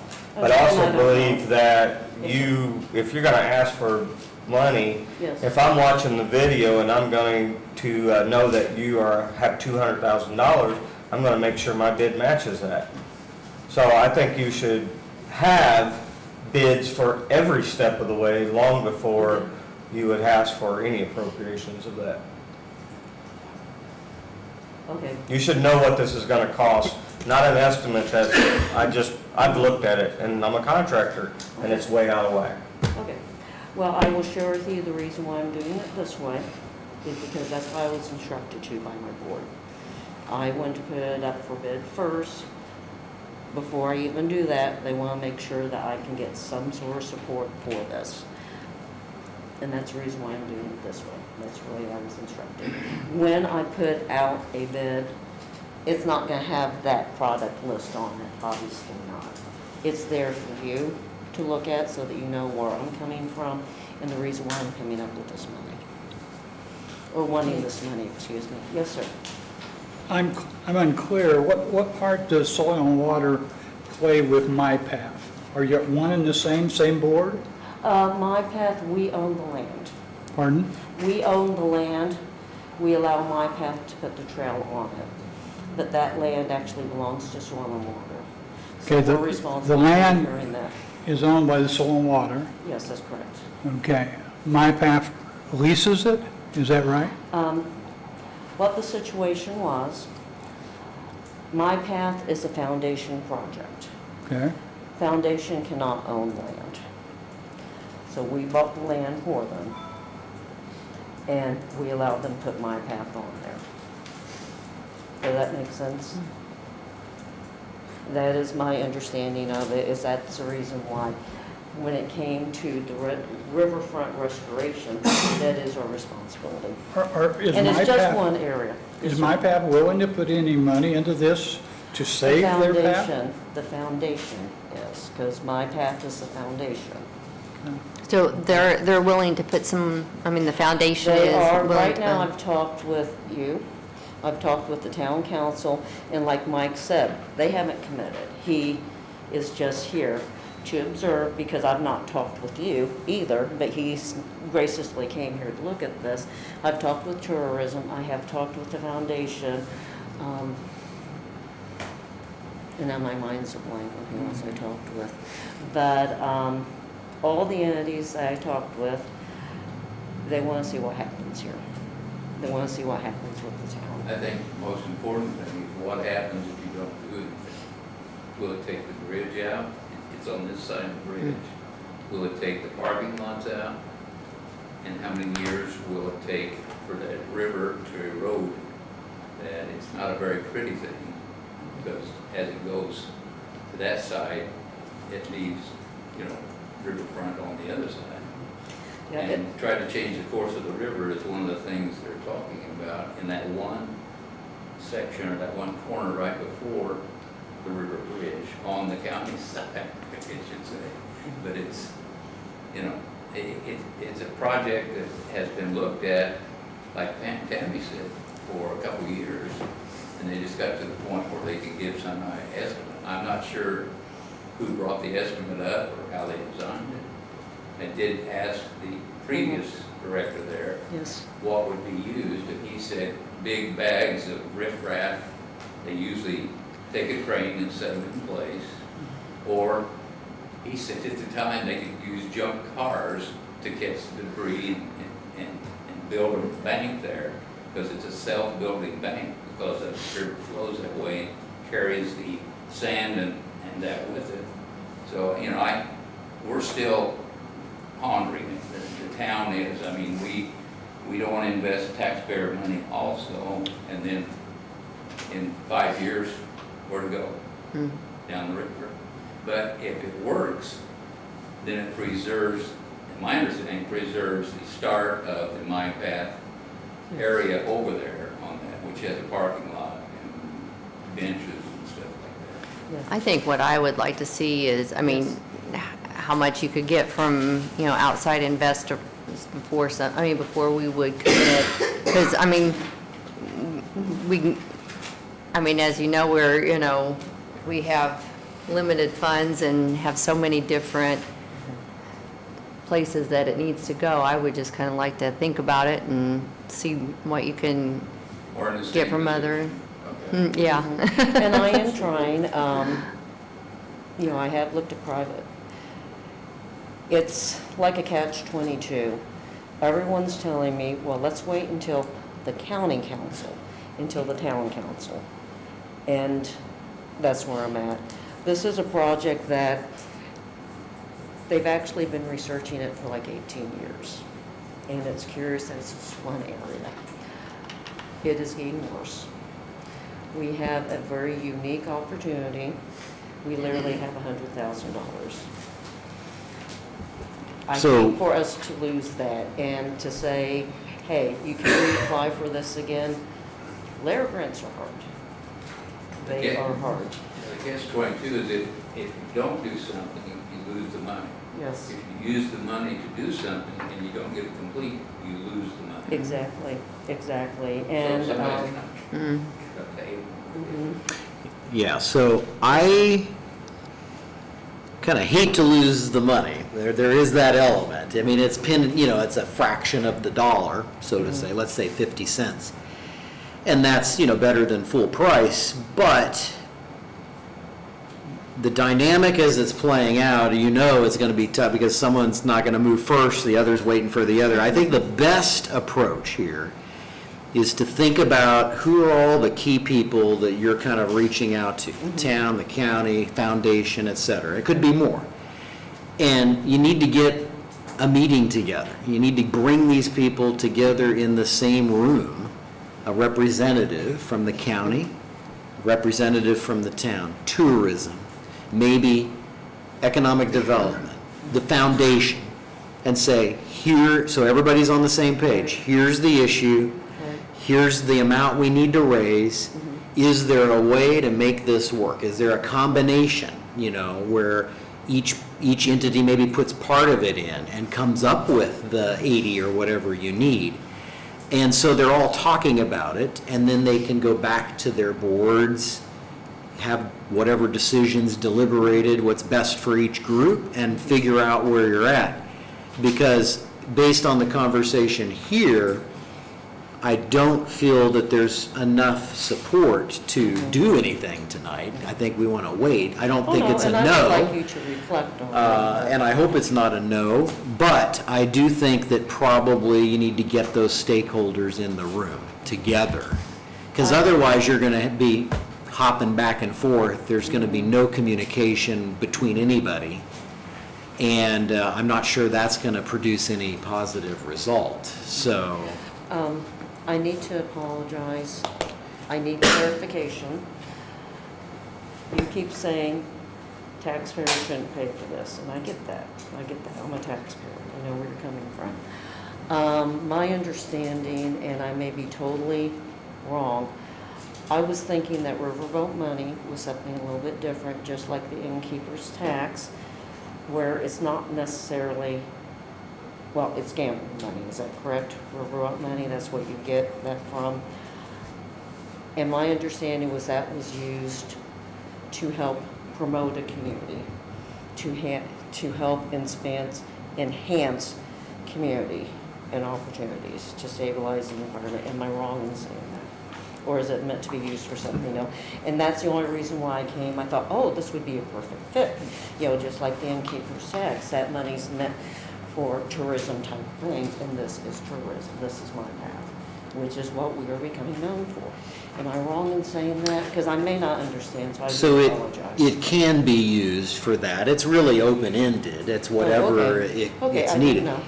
But regardless of where the money comes from, whether it's actually a tax that's collected ourselves or whether it's through something the state distributes to us, it's still money we have to be stewards of and make appropriate decisions and prioritization for. But it is, to me, if we were to fund part of this, I would want it to come from something that's not our general fund, for example.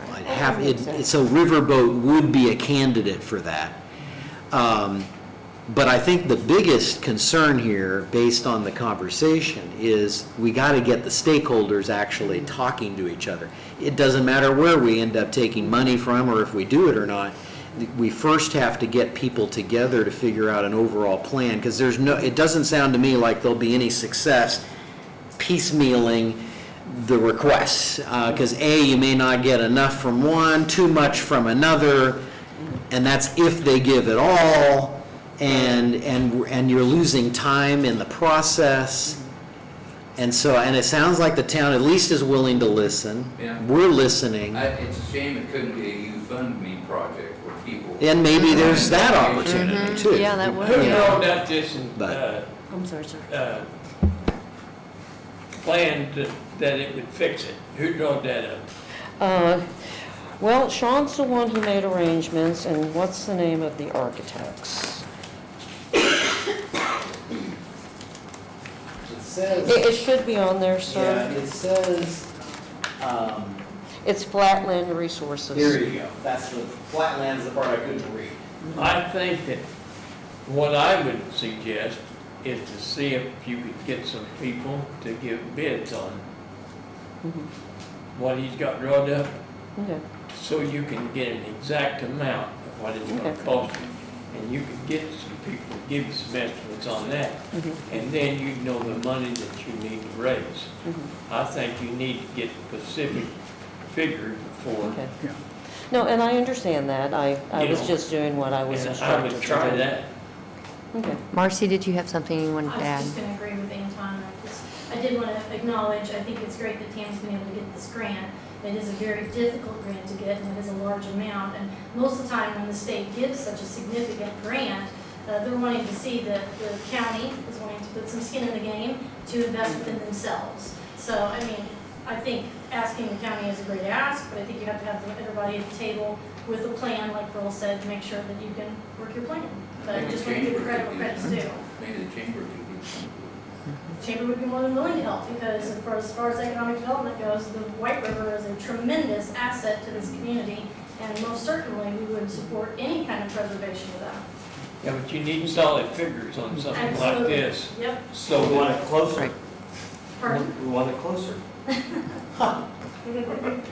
So that when you get, Tammy, I'm not, I And I wasn't trying to apologize, be, I have hearing aids. so I wasn't apologize. trying to be an ass in this whole thing. Oh, no, you're But I'm fine. looking at this whole thing, and I'm looking at county government from a perspective of, we have to provide law and order. Right. We have to provide safety, we have to provide a functional courthouse, we have to provide emergency services. Past that, and this is unfortunate for everybody, the rest of this stuff is secondary. And I We're trying to understand build a that. jail, we can't give raises to deputies, we have EMS, we have code enforcement, we have all kinds of things. Putting rocks on the bank is a far priority for me. And I will share, I do understand that, and I will also share something that you may not realize. I'm not coming here asking for 95,000. I will share with you, I was hoping if I could get 30,000. I was hoping 30,000. I was hoping maybe, I'll share this with you, Mike, I was hoping the town would match that with 30,000, and then the remaining balance I could get from other persons, you know, tourism, foundation, private investors. So I will share with you, I'm not And I coming up think here for that. definitely get bids, because this is way overpriced. I can't hear you, sir. I said definitely get bids, because this is way overpriced. Okay. Well, Yes. again, and I'm not knowledgeable, I don't know, that's why it came back and everyone else seemed to think. So, would you like to bid on it? Would you like to bid on it? Me, no. Oh, okay. Well, that's all I have. May I be put on the agenda next time, please? Is that all right? May I bring this up next meeting? Is that all right? Give you a follow-up?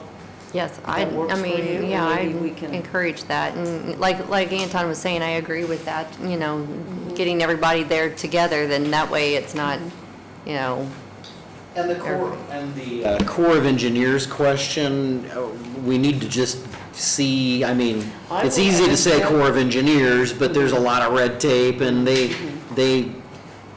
you know, that may be years away, they may not do anything with that, but maybe it's worth asking or finding out more about that. And just devil's advocate here for a minute, I think the concern is, that Nick is raising, is that it'd be easy to, you know, put together groups and everybody put money in, but what if we don't have to do that at all, and the problem can still be solved by them, you know, by that I will look entity? into that. And yes, we'd give up this, but if the net result is zero through another channel, right. you see where I'm going with that? Okay, I will share also where you're going, I see where you're going with that. I suspect, because all this happened before my time, that was probably addressed, and that this is the only course that they have. I can't see my board of supervisors, I can't see the DNR coming in and saying, hey, we're not gonna give you 100,000 because the Army Corps of Engineers should have taken care of it. I truly think there's a reason why it happened like But this. sometimes the right hand doesn't know what the left hand's doing either. Yeah, but, you know, As far I as will look that. into that. I did talk with the Army Corps of Engineers regarding permits and things like that, so, hopefully we can get something resolved. I would invite you all to come to the Old River House, and I'd be happy to take you to see the actual site. Of course, you've seen the pictures in here, you can see the erosion over time. I think you might be a little bit surprised. Something really needs to happen. But thank you for your time, I do appreciate it. Thank you, Tammy. Yes. So this contract was signed September of last year, so does that mean you're already into your 2-year completion? So you're really down a little over a year and a half, because again, it was signed in September. And is there an extension opportunity? Is there a formal process to ask? There probably is, yes. I would start exploring that just to make sure. And I do plan on doing that. I do plan on doing that. We need to see what's going on in field and hours, because right now, it sounds like that we're going to lose $100,000. And that's fact. Thank you. All right, on to Sheriff's Department appropriation request, and that was in regard to uniforms. You have 2 requests that he had turned in. One of them is for $12,000 for uniforms. The other is $2,500 for intoxilizer. You did approve an earlier one for uniforms, so I don't know if he needs that in addition. So if you approve to advertise these, we can check with him and make sure, because he was given $5,000. What he told me was that what's in the line item right now is, what was budgeted was enough for like 2 uniforms, and they had enough turnover that they've blown past that, so. I make a motion then that we grant the appropriations, advertise them if they're not needed, because we've already given some money for the uniforms, then that would need to go. Oh, Okay, motion made by Nick, seconded by Steve. Any questions? All those in favor? Motion carried. now there's also a transfer, but my question was that it was from one fund to another. And how do you do a transfer there? How does that work? She's moving it from the 9153, so you reduce it from that fund, put it in this fund, and then we do an appropriation into the specific line item. And it's a reimbursement, Yes. and that's why? It's because it's accounted differently? It's not an appropriation, it's Right. something that they covered, or the sheriff's department covered that they were supposed to cover, and it's, So okay. just like our DARE SRO thing and those all kind of mixed. So I'm going to make a motion that we proceed with the transfer. Sorry, because it deals with the sheriff's department, that's why I throw it in there. Yeah, I know right. transfers is further down, but this is from Fund 9153 to 1170 in the amount of 338230 for the reimbursement involving the DARE officer expense. How much was that, 33? 338230.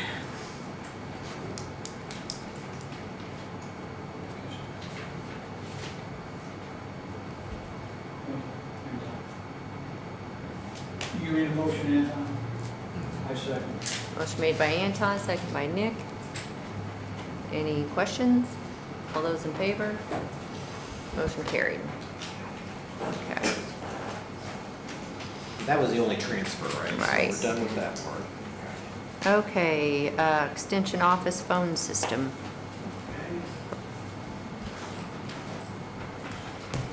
Good evening, everyone. My name is Jim Luzar. I'm County Extension Director for the new Extension Owen County office.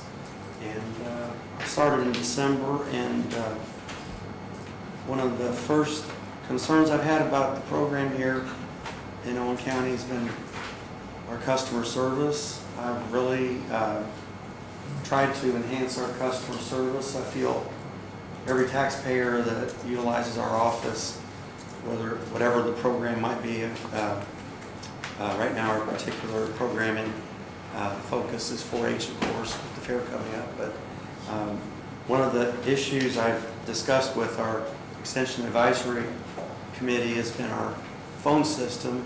Our phone system was installed in 2004. Our voicemail's broken, so we advertise our phone number. People call, they can't leave a voicemail in terms of our office number.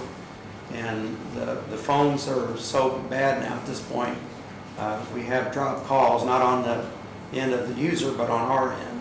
And so we have these random calls that just, they'll glitch and just, we'll lose the customer. And they're thinking we cut them off or, or drop the call or something. So it's awkward, and we can't, it's about the clunkiest phone system we could have at this point. And so I talked to our advisory council about the phones. I did get a quote from HICOM, which does the work with the county phone system. Derek, the sales rep. I tried to get another quote from House of Phones, but HICOM's dealing with the county, so it's very difficult to have another contractor say, well, I'll jump in and get in the middle of all this county contract and carve out your, one office setup. And so I haven't been able to find anybody else to even provide me. With that quote that Derek provided, it's $5,124. The commissioners asked me about our budget, and our budget, as far as county appropriation, we don't have equipment or equipment repair items in our budget, so I don't have any dollars that I can work with on that. So that's why I'm coming here tonight, is to ask you to invest for us in this phone system. It should be able to, the last one was 20 years. I don't know how long this one can last. It is, the commissioners did ask me, Polly, remember the other day, they asked about, is it capable to jump over to fiber optic from copper wire, and it is. I just wanted to verify, I wasn't sure that day, but it is totally transferable to any other new phone technologies. It's not going to be like we invest money in the phones and then they're, obsolete in a year or two. So they would transfer over. We were looking at maybe one time, this is no other expense other than. This is actually everything. This is all the equipment, all the setup, all the IP work, the everything in terms of the cost. I make a motion then that we take $5,124 from Riverboat.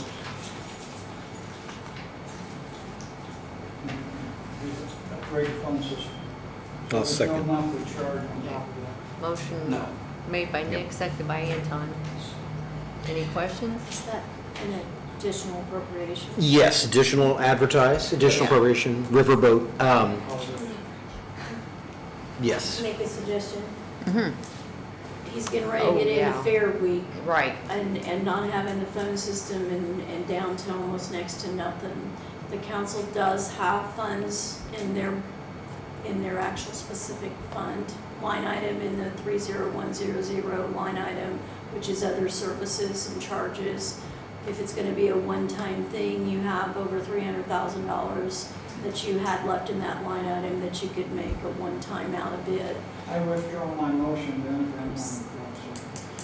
And I'll make a new motion that we grant the money, $5,124, from what line item? 1000-061-30100. Okay, and that, then that way he can get it done immediately. Yes. Anytime you okay with that? Yeah, my only thing is I want to reimburse that from Riverboat. Okay. So after the fact, we'll do what we did with the sheriff on that transfer, right, and reimburse back. So if that's a part of your motion, I'll second that. Yes, I'll make Okay. that part of the motion, that it will be reimbursable back into that fund from Riverboat. So motion made was by Nick, seconded by Anton. Any questions? All those in favor?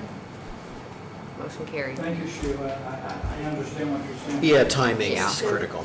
Yeah. Fair Week's here. So Right, you can and we call had Derek talked in the about morning, that, yeah. Email him and he can get started whenever and give us the bill. Okay, thank you very much, and I appreciate your support. I understand, we're non-essential, and I get that. But I also think we have to, make every tax dollar useful to the taxpayers and get benefit for those taxpayers' dollars, so, at least in the short run. So, in our voice program, we're about a little bit under 300 members. We've suffered in the traditional program, that's just my opinion.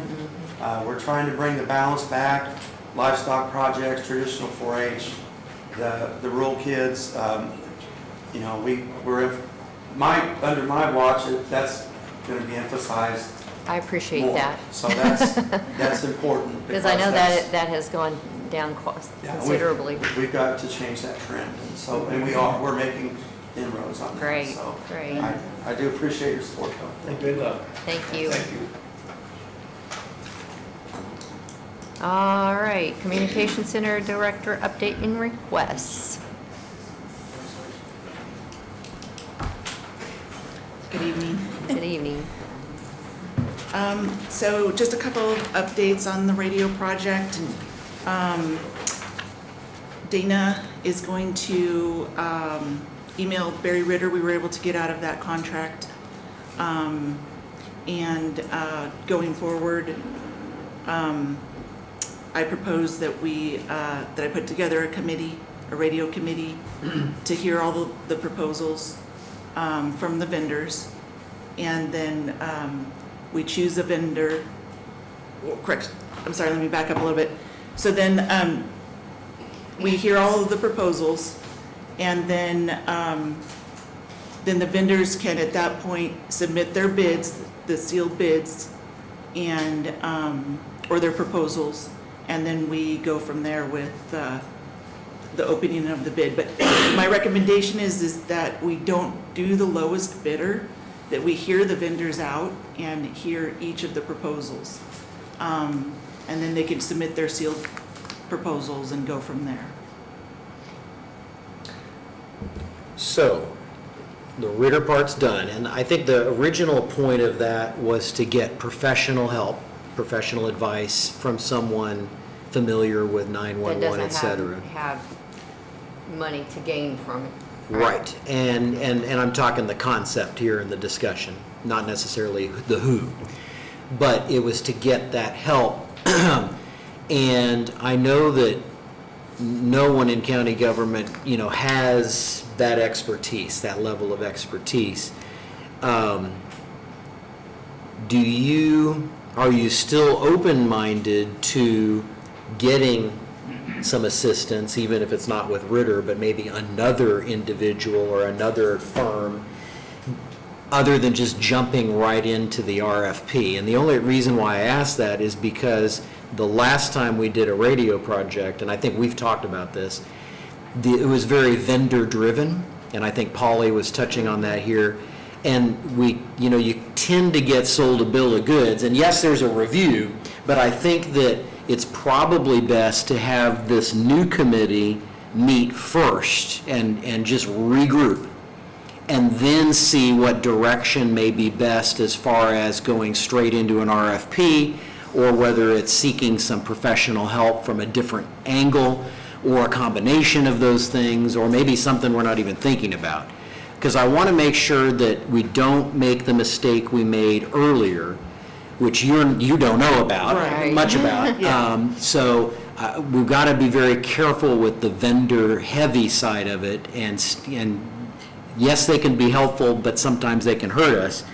And make sure that all the stakeholders that are involved, which I would trust you're going to do, fire, law enforcement, EMS, make sure that all of those stakeholders are very much a part of this entire process. I think that's going to be a winning solution in the end for us to maybe spare some expense and costly mistakes later on. Because I think we're a little gun shy. Right, and I understand Yes. that, and that was all before me. Yes. Right, And so- right. Yes.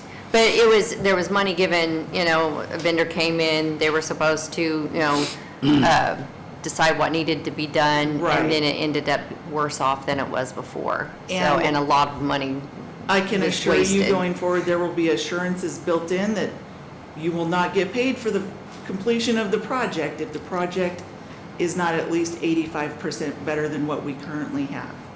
Yeah, some kind of standard or That's the benchmark. metrics, yes. Will the committee that you have, I mean, do they communicate with your 911 board, or is it the So- same people, So or? the frequency is a fire frequency. And so I wanted the people that would be using it to be on the board and to help pick the vendor and listen to the proposals, because not only are they going to learn about the system, it's just going to make the onboarding process that much easier. So, yes, they were fire chiefs, EMS director, and then myself. And so law enforcement, they have their own frequencies. They wouldn't be using this, so that they Right, wouldn't necessarily right. be a part of this. Right. But I really feel I have spent so much time in this project over the last month and 2 months, I would say, that there's only a couple of options that will work for our county. It's not like there's 5 or 6 Unlimited. options that we have to figure out and hopefully choose the right one. Really, because of funding, one of them's completely out. It's more like the $3 million project, which, and then, so it just really boils down to a couple of digital versions. And so that's why I felt really strongly that to have the vendors come and present in front of the other vendors as well, and to the board, and the board has a grading, they would be grading each vendor.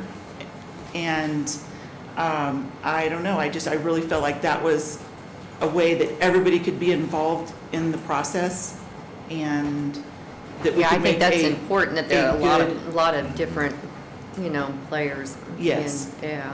I would start there, though. I mean, I would, before you spend any more time on putting together some thoughts and ideas or pursuing vendors, I would get that committee formed, sit down and get started, and see what initial feedback you get from that to start you off on a little better footing there, and it'll maybe save you some time, too. So you're talking not necessarily a specific size, but you want to have all fire chiefs on that board? Correct. Okay.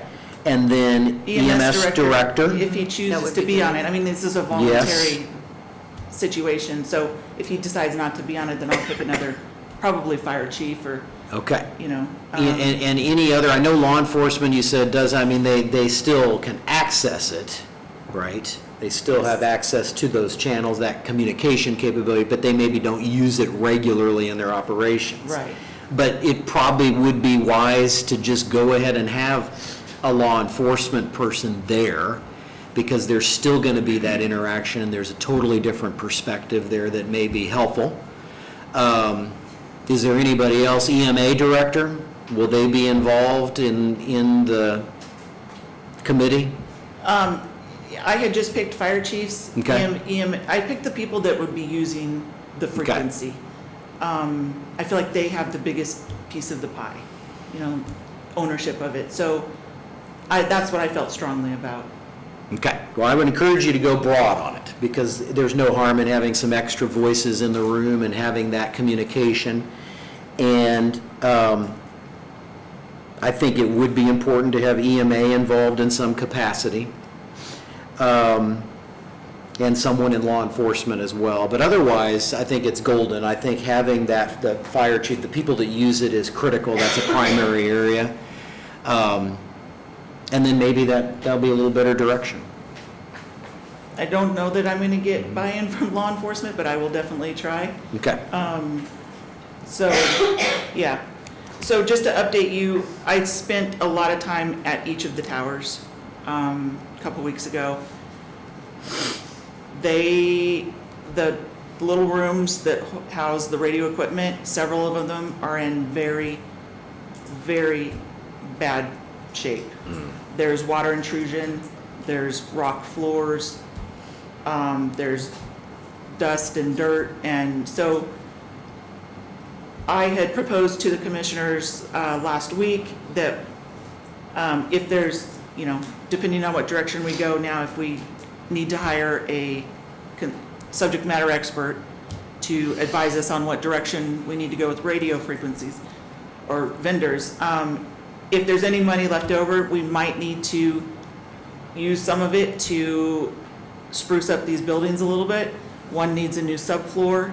It's actually rotted away. In fact, that's Rocky Hill, and that's where Sheriff has their really expensive radio equipment. County Highway has their really expensive radio equipment. Hundreds of thousands of dollars probably of radio I equipment. think that's kind of important to keep that So, from getting wet. I will be soliciting some bids to see what it's gonna cost to fix those structures and/or add a separate freestanding structure, like just pour a 3x5 cement pad, put one of the little metal buildings on it, and the big thing is it needs temperature control in there too. If you build up humidity or whatever, that's not good for radio equipment. Yeah. So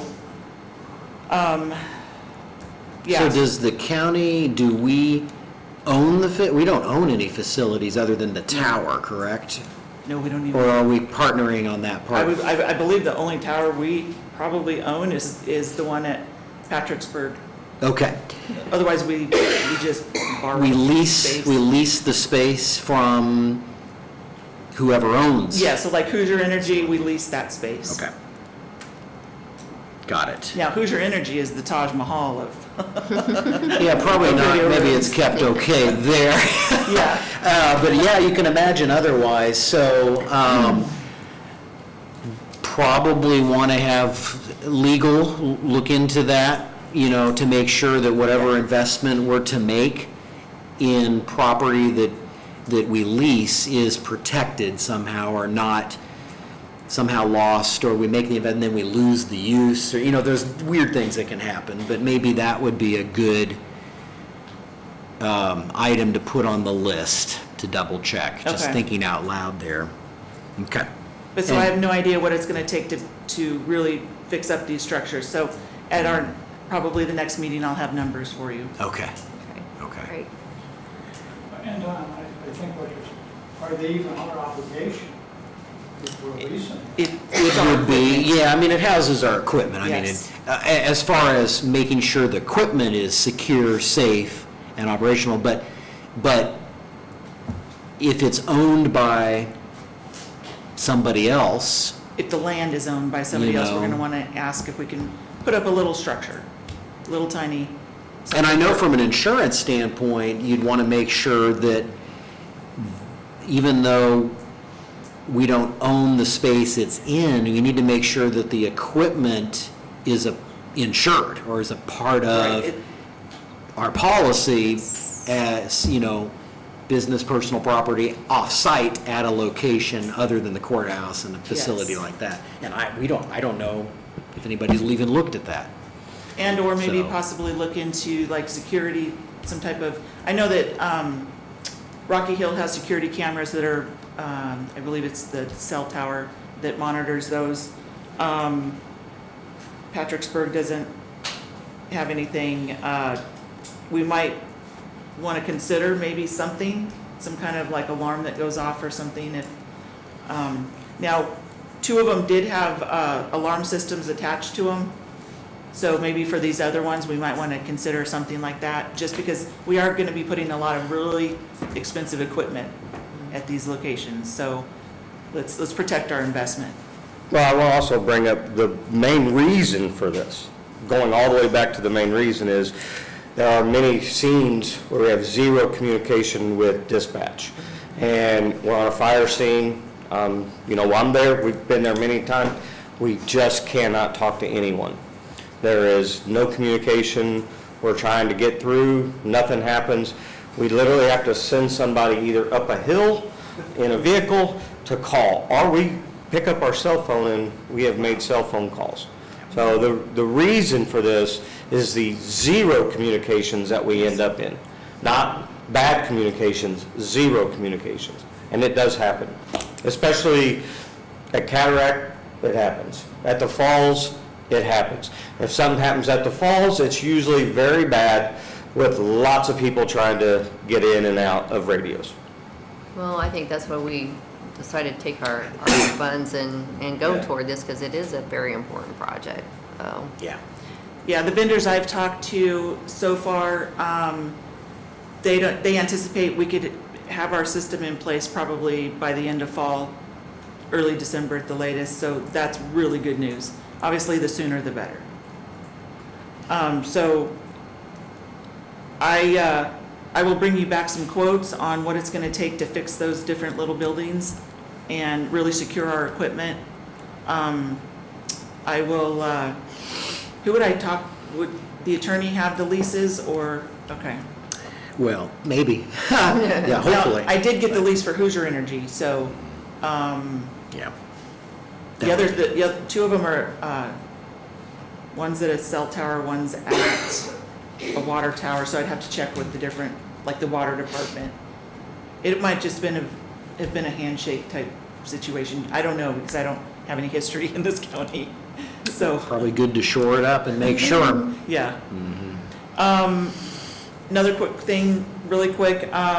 So I've been working on my budget for next year, brand new in my position.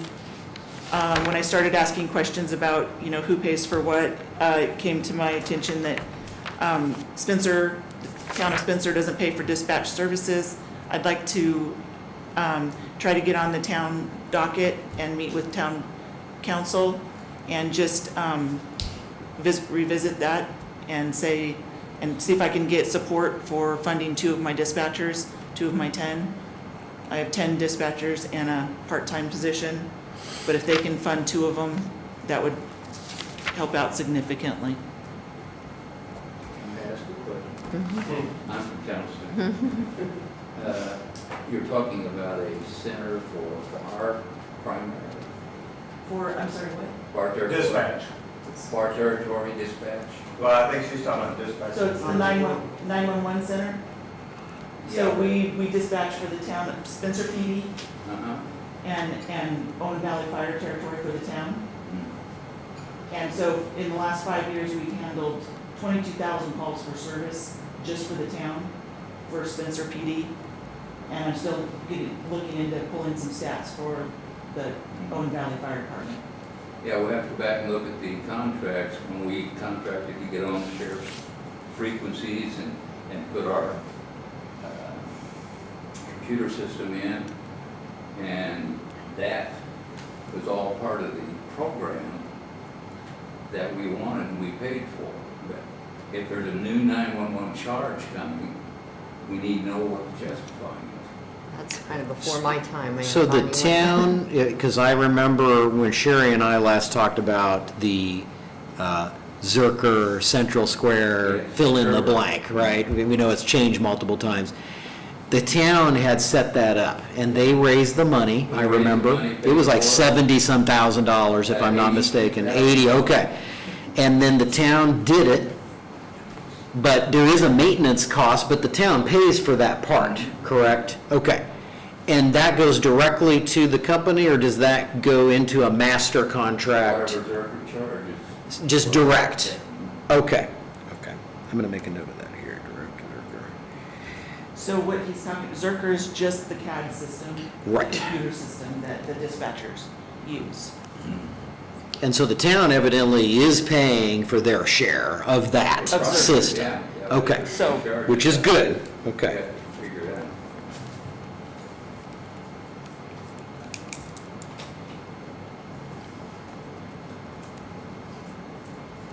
Are you working with Lee? Yeah. Seems to be a wealth of information on this. We do the bookkeeping for the fire territory. They don't pay their bills, they have their own tax, they have their own way of buying. No, I cars. actually worked, Lee is, as far as radios go, he's very knowledgeable. Okay. Yeah, he's on the committee. Yeah. So I guess, I mean, I'd like to be able to at least go make a proposal and see what they say. Oh, yeah, we're open to. Charge there. Yeah.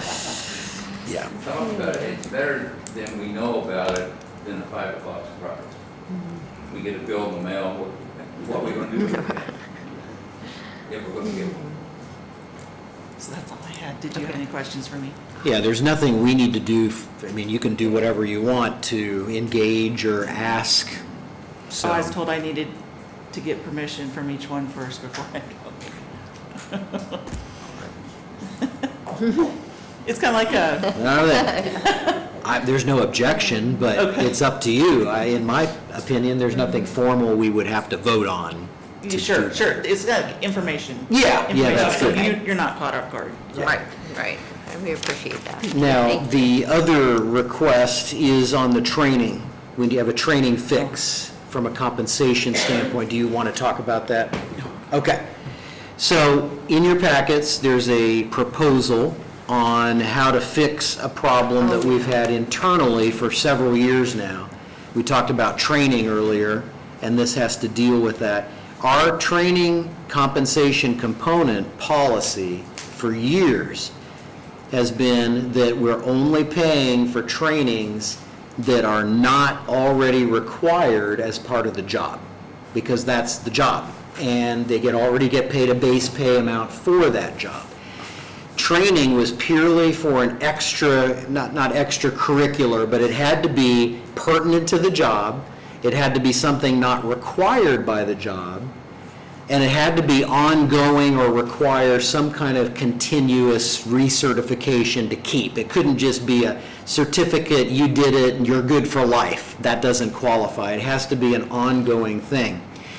Well, for whatever reason, in the internal functions of payroll and processing changes over the years, we have been giving training for non-qualified training components. So instead of a bad option, in my opinion, of taking that away and reducing people's pay, which it wasn't their fault, and considering that all of the employees of the last record have all the maximum training they're being paid for, the simple fix that's being proposed is that we just shift that 55 cents an hour that everybody's getting, add it to the base, and take the training down to zero. So there's a zero swap there, if you will, to fix it. Now, they'll still qualify for future trainings that aren't required by the position, so there is the potential for there to be a little bit of an increase in pay if it's earned. But as far as an immediate fix, there's very little financial impact in doing it. It's basically just moving the money over and then getting it fixed. And I think payroll would welcome the change because it's been a mess. You would probably be good Yes. with the cleanup, and then we would be compliant with our ordinance in how that's spelled out. So that's kind of the proposal at hand. You want to make a motion, Anton? I will make a motion. I'll second. So this is just from here on out, right? This is basically a fix and a correction and an understanding of what that policy is. Yeah. So motion's been made by Anton, seconded by Nick. Are there any questions on this? Will there be some who actually gain from what we're doing? At the moment, there are two that would gain 11 cents an hour each because they already have an extra training that they could qualify for at the moment. But they're, in the future, as additional trainings are secured or there's other qualifying trainings, there will be that growth factor, which is also outlined in your report. But at the moment, it's just two people and it's 11 cents each. No problem. So, And it encourages the dispatchers to take extra training, which is always a good thing. Yes. All right, if there are no other questions, all those in favor? Motion carried. Thank you. thank you for working with us on that. Yeah. All right, supplemental lit requests. Ryan, what was going to present for tasers, then he couldn't be here tonight, so he said he'll come at the next meeting. And then Marcy's here.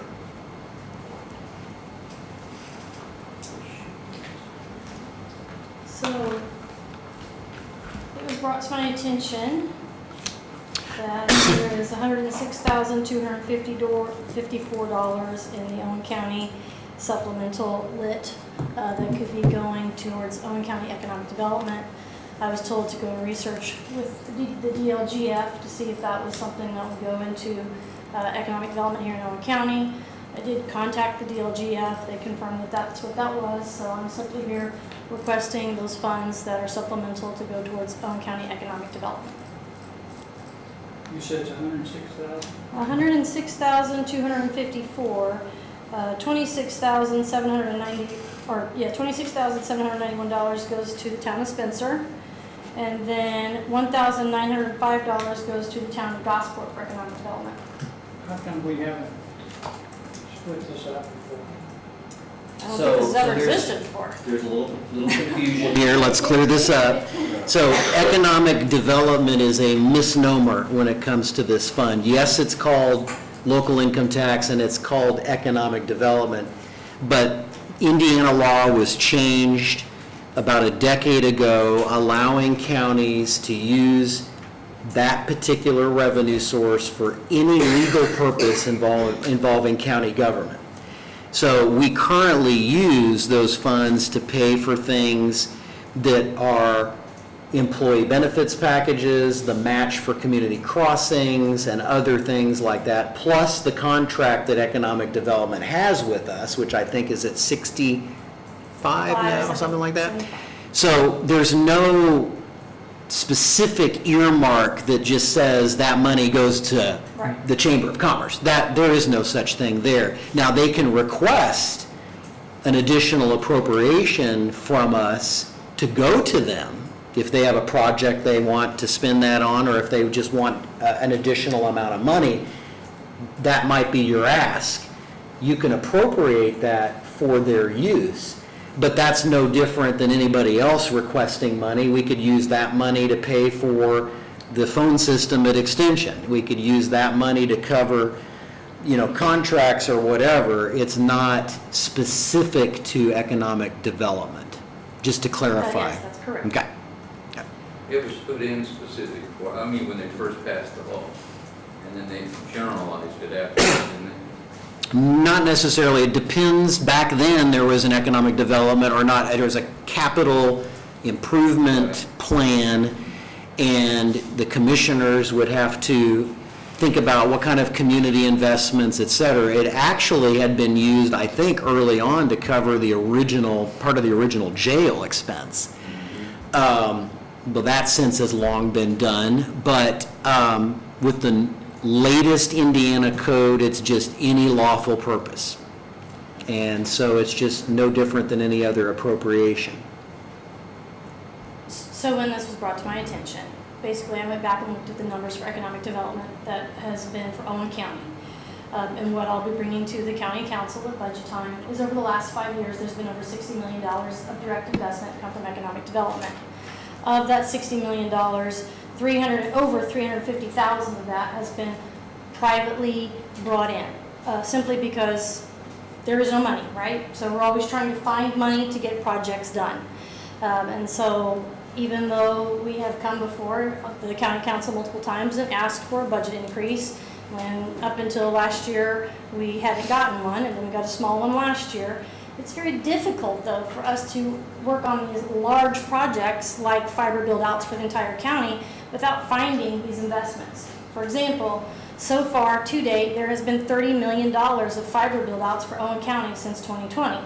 But in order to do that, there had to be a $30,000 study done in order to even begin that $30 million process. There was no money appropriated from the county council for that fiber study. And so economic development went out and engaged individuals to help pay for that, which we did, and we were able to accomplish that. And now we're having even more than $30 million investment. It's just very difficult because there's a lot of economic development projects that require you having to have skin in the game. And so it seems to me that with this money available, this money might be an opportunity to only be used for projects that would help further Owen County's economic development, such as the READY project that we just submitted to the state. It does require a private match, and so my first thought was, well, this would be a great opportunity to use some of these funds towards that READY project. How much is your part on the READY project? So there are 3 READY projects that have been submitted, and the first project is $1.5 million, the second one's 1.5, and the other one's $1 million. So there's private investment that has to be matched on those. So we don't know if we'd get those or not, but I mean, that's up to every single county. If you want to ask money, you've got to find the private dollars to match it. I would just simply say budget time, I mean, that'd be the time to address this, I think. Of course, you're thinking 106,000 should go to economic development, yet the state says we've been using it for so many other things. Well, I'm thinking it would be great if we had some funds that were specifically allocated to be used for the matching projects. I'm not talking about keeping economic development chamber doors open and paying for all that stuff. We do that, okay? We find the funds and get sponsors to do that, above and beyond any budget money that we get combined between the county and town. I'm just talking about, hey, this would be a great opportunity, since we do have this supplemental, to set it aside to be able to compete for some of these great projects that could come to economic development. And I understand that, but we're also looking at budget time for next year, you know, giving a very, a very minute pay raise that we would, for the employees for the county. I mean, because we don't have a lot of money to do that. So would it make sense when I come back before the county council for a budget hearing to, you know, separate it out and say, hey, this is what we would normally be asking for our regular budget, and then this is what we'd like to ask above and beyond for that for economic development projects so that we could compete in these investments? And that money would be just sitting kind of in a holding pattern until a grant. Yeah, I mean, I've got came 6 along. accounts that I've already, work on. So, I mean, I've got a revolving loan account that only goes towards revolving loans, so. Any request is possible, but, we'd have to weigh those priorities on the overall budget. And anybody else can request part of it, but it is one time. The supplemental is just simply a one-time extra. So one-time project would have to be what that's for, and not an ongoing thing. But yeah, there's nothing against asking. Okay, then I'll be back to ask. Thank you.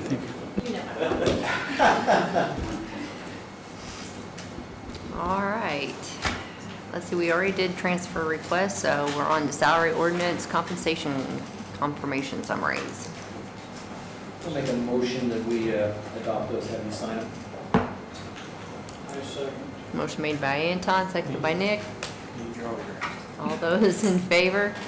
The ones that are Motion going to be carried. for the state mandated ones we talked about last time are going to be in the next batch. Okay. Chief deputy, the jail commander, and the, Next month? yeah, next batch. Okay. Next batch, so. All right, on to the 2025 pre-budget hearing discussion. The only thing I'll add on that, I thought we had a good discussion, we outlined a lot of things to think about. I did reach out to the firm that does the compensation stuff. Unfortunately, that option is, the door's probably closed as far as for this upcoming budget, because they're booked as far as availability to do any kind of, in order to do an updated review and offer up new number recommendations in time for our hearings and that process. Now, they can do it next year for budget year 26, and that might be a better timing because it would have been about 5 years since the last one. But as far as even pursuing that this year is really not an option. So that's going to put us back to a couple of things. One is we could continue to just keep moving up that midpoint, so to say. We left it at 50%, which is the midpoint of numbers that are 3 to 4 years old. We could move it up to 60 or 70 and move that number up for everybody. Or we could take a really simple approach, and that is just doing a general percentage cost of living. So we take everybody's base pay wherever it's at now, and you add 3, 4, 5% to everybody, okay? And then move on, and next year reevaluate. One time, that might be a good solution at this moment. I would not advise making that a habit, because we don't want to put ourselves in a same position we were in several years ago, where one position is being underpaid by 30% and another one is being underpaid 5% or over 2% or whatever, and not match up with the actual job descriptions and what the people are actually doing in those roles. But Anton. So something to think about there. Do we have some of those positions still? I thought we had brought all of them up to We brought 17. everybody up to 50%. Where we got something close. Yes, we did, but the caveat is that the data is from 3 years ago. Would we, So- I don't know that they would even want to do it, but if they said, okay, if you're 4 years old, the percentage is 11% change. You know, everything across the board is. That, and Maybe they could just say, there's a percentage of they can't do us a wage study, that's fine, but they're gonna find out that from 3 years ago, 4 years ago, everything is up X amount of percent, 5%, 11%, 12%. that is an interesting idea. The only thing with that is we would have to apply the percentage, and if that's the case, we would already just simply give a COLA. Yeah. And we would, At that percentage. yeah, we'd be more bound to the cost of that percentage than we would be the actual application of it, if that makes sense.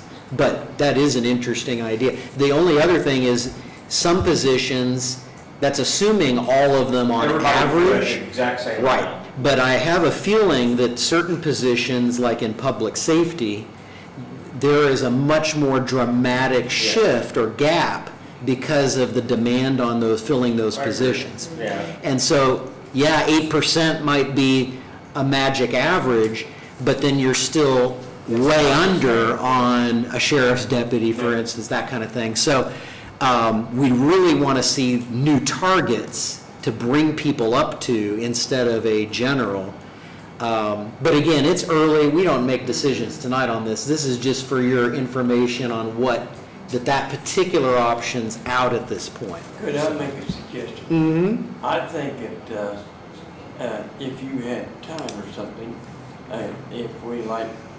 if you figured right across the board, this year maybe on a percentage wise of what it would cost the county. Oh, yeah, we'll have those numbers for you. Raise at a certain percentage, you see what I mean? Definitely. We will. People as a whole could see the same thing.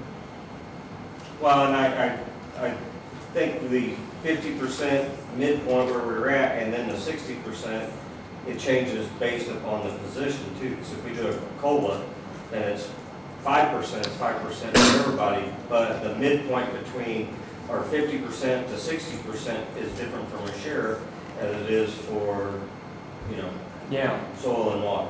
The application of it does have certain pros and cons. The concern with not doing a flat percentage, if you remember like sheriff's deputies, and I think paramedics, there were set amounts that were given at higher levels, and if you just give a flat percentage, everybody will get something. Whereas if you fall back on that midpoint, they're not going to get anything, because they're way beyond even 60% or 70%.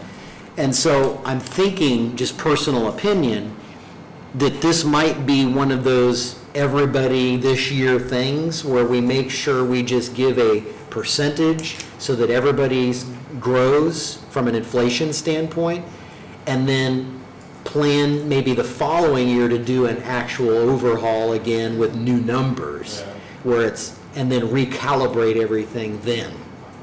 But again, that's just a very preliminary thought. The wage study came at a very awkward time in history. Right, It right. did, so. Okay, one more. Sheila, do you want to talk about the time clocks? Finishing up on the budgets, we will have all the departments, their actual budgets out of the LAO. And do you want to give any direction for them? Do you want them to just repeat the salaries as was and make those adjustments? The goal is to have them in by the end of the month, and then that lets you guys have your binders at your July 8th meeting and then I'll give you almost 6 weeks to work with your departments and really get a handle on where we're at and kind of see what some totals and things are. Do you want them to turn in with increases in salaries or use the same, or just let them turn them in and judge it? I don't know why turn it in with the increase in salary if we're talking COLA. Unless there's a department that feels that their people's underpaid. But then Well, they all feel that. Yeah. So I'm sure they are. Yeah, I would think. probably are, yeah. We will deal with the increase in pay. Now, I mean, that's just my opinion, rather than put the budget together, dealing with line items other than payroll. And again, if any department head feels strongly about their particular position, they can say and present whatever they want. But I think for purposes of figuring the math and having some kind of easy way to figure, we'll work with current budget numbers and see what the growth might be. It's, I think we would want to do everything we can to up pay wherever we can. I don't think there's any debate on that. It's going to boil down to the method and the cost overall, because we're not going to be able to afford everything. We have to have some kind of reasonable limitation within our finances to see how much we can put towards that. But I think we should try very hard this year to do something. I agree. I agree. Okay, the next thing, commissioners discussed at their meeting last week, and it's been being discussed on the new timekeeping or time clocks. They did not vote on an exact amount, and a proposal was given. You have a proposal tonight as well. Same thing, if you have to do an additional appropriation, we don't have an exact amount, you could do up to a certain amount, it would come back to the July meeting, then it wouldn't be good until August.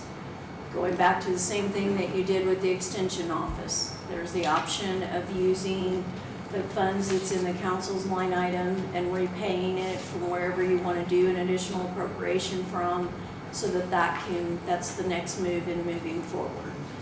Again, you have an estimate tonight, it's 20,000 and something in front of So they want you. us to act on it tonight then? If not, it'll be your July meeting, and it'll be August best before we could even think about time clocks and moving forward with payroll. This is the first time I've seen this in the packet. Yeah. I'm not ready to vote on something like this. I do think we should, this is the direction we want to head as far as timekeeping. I want to make sure that it integrates in with our current systems and that the auditor's office is good with it. Well, yeah, And so Go I ahead hope and that speak that's on been that, vetted, Sheila. or maybe it needs to be done. Maddie has been working with Lau for several months, weeks now, and this is a step-by-step process and where we're at and what we're doing. There are several departments within the courthouse that are already using and practicing with the timesheet.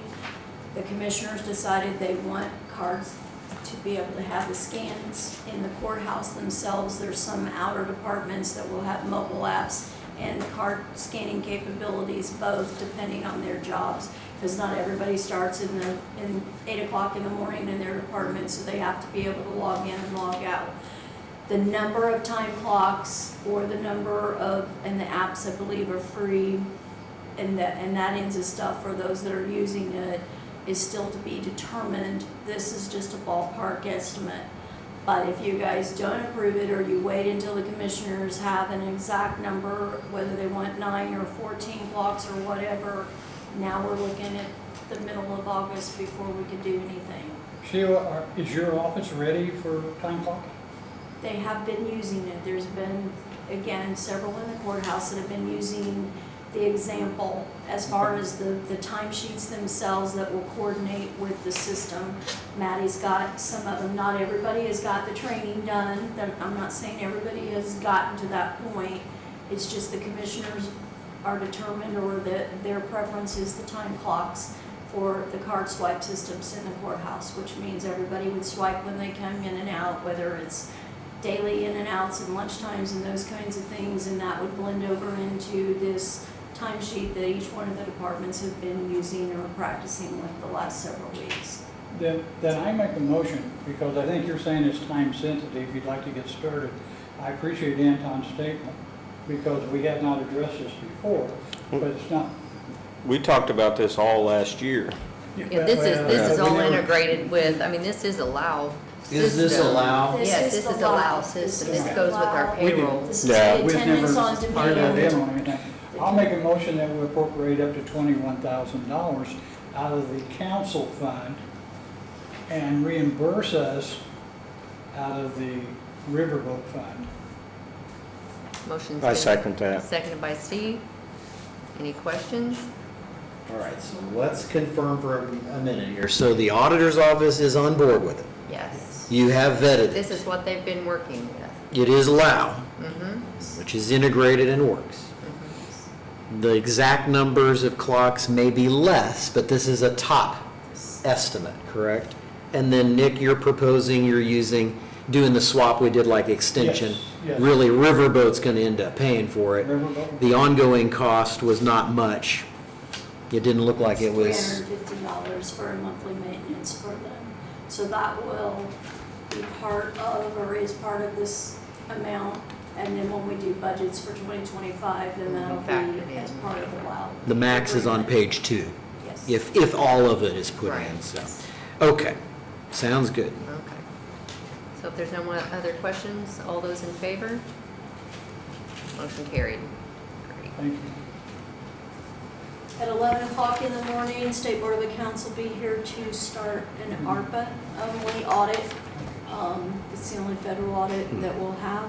We are not on the schedule for an audit as of yet for 2024. I have not had an audit for the 3.5 years that I have been here. I really want an audit. I feel we need it. I know where we were at in the county and but in lieu of the federal audit, the only thing they're doing is the ARPA, and it starts at 11 o'clock in the morning at the pre-meeting, and they'll give us a final report when we're done. The one they did last year, there were no findings. It was okay. I'm expecting the same.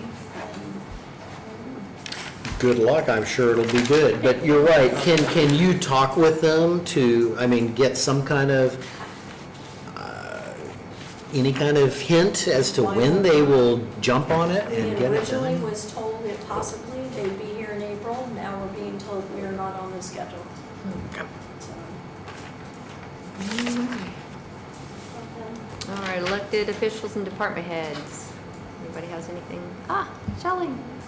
I just wanted to check with you guys to see if you had any questions in regards to the email that went back and forth between Dana and the commissioners and council as far as innkeepers leaving Owen County collection going to the state. I have an ordinance here, but I didn't expect you guys to sign tonight. I didn't know if you had time to review it. If you wanted, it's here. I can be on the agenda, but I'm more or less here to see if you have any questions in regard to that. I know Anton asked what the benefits were through an email today.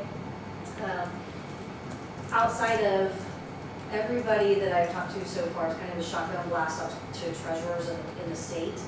And the only response that we really got back was that I want to do this, I want to do this, I want to do this. I had 2 of them respond and say it's the best thing I've ever done. So I don't, as a treasurer for the innkeepers, I don't really have, big fight, I don't have a big growl when it comes to making somebody pay. I have talked with Beth in regards to the tourism. That was a question that Anton had, and she's also confirmed that it can only help. I don't think that it would hinder them in any way. If the state starts collecting the department, or not the departments, but the people that pay into that has to go through INVIS. And from what I understand, they are just as responsible for paying their innkeeper's taxes as they are their state tax. So at that point, if the state is aware of what we have through cooperation of the tourism and what I can give them, then they would go through and do the audits that way. Here, I'm spending county money on an $8 certified post plus every month times multiple trucks. So to me, I think it's gonna save the county in the long run, and not having to send out certified letters and getting nowhere versus having the state collect it, it's going through INVIS, they're doing the audit, they're keeping track. And tourism turns in who they know has these types of, these types of tax people to the state.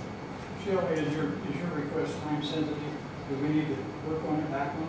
The ordinance is dated for today, but I have no expectations of you guys to sign it today. I just more or less wanted to answer questions. And they're gonna kick that tax back in. The Hopefully. Yeah, give us our money, right? Yeah, they will distribute that to us, right?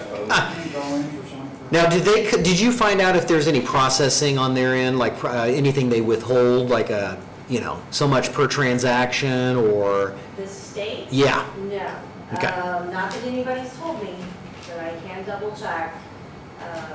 It would be just like it was coming to us, because they have a form that they have to fill in. Each person or each company has to fill in a form that gives them deadlines and guidelines. So that same amount is what's going to the state turn around and bring it back up to us. At this particular moment, if this ordinance passes, we're changing the old ordinance from collection here to the state. Right. Once we get that done, or if that gets done, then the commissioners would sign an agreement, confidentiality agreement, and that would allow us to communicate with the state on who's paying, who's not paying, which helps tourism tremendously. At that point, we can move into a confidential agreement between tourism and the treasurer's office to more or less discuss things, whereas right now we can't at all.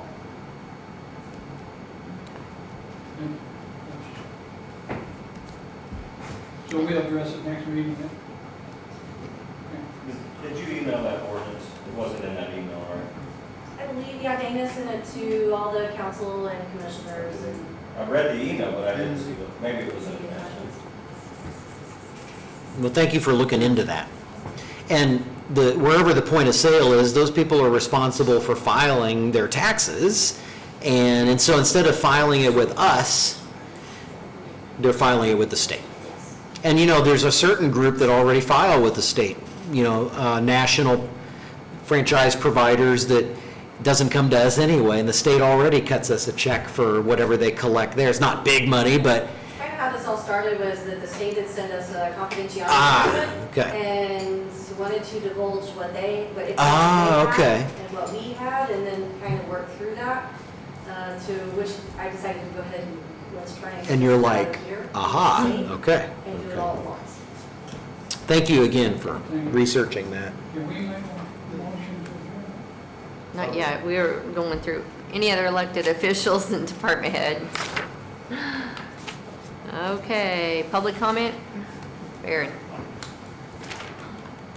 Aaron Barnett. Just as a citizen, one of the things that I keep hearing in all these different meetings I go to is the fact of the amount of percentages that people talk about. They talk about money. Okay, now I'll give you an example.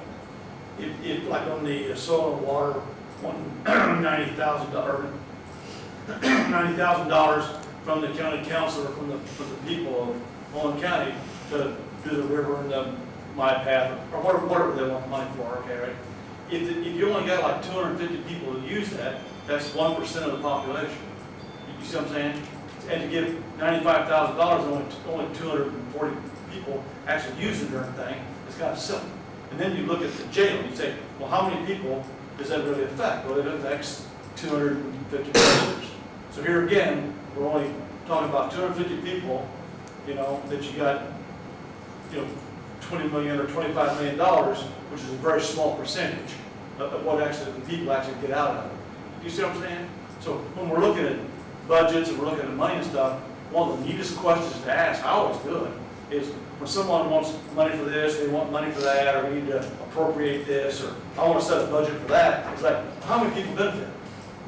And if that percentage of the people that actually benefit from that, right, is a very, very low percentage of the people, is we're the ones that's financing.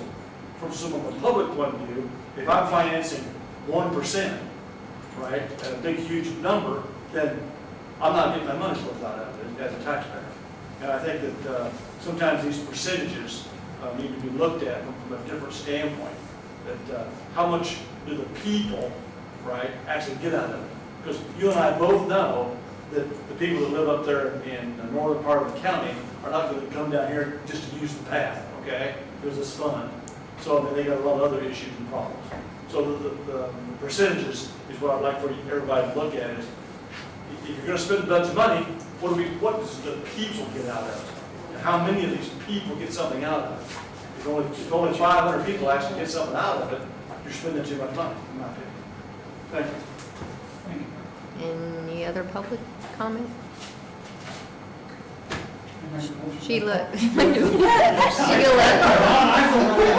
Just a minute. Do you have anything?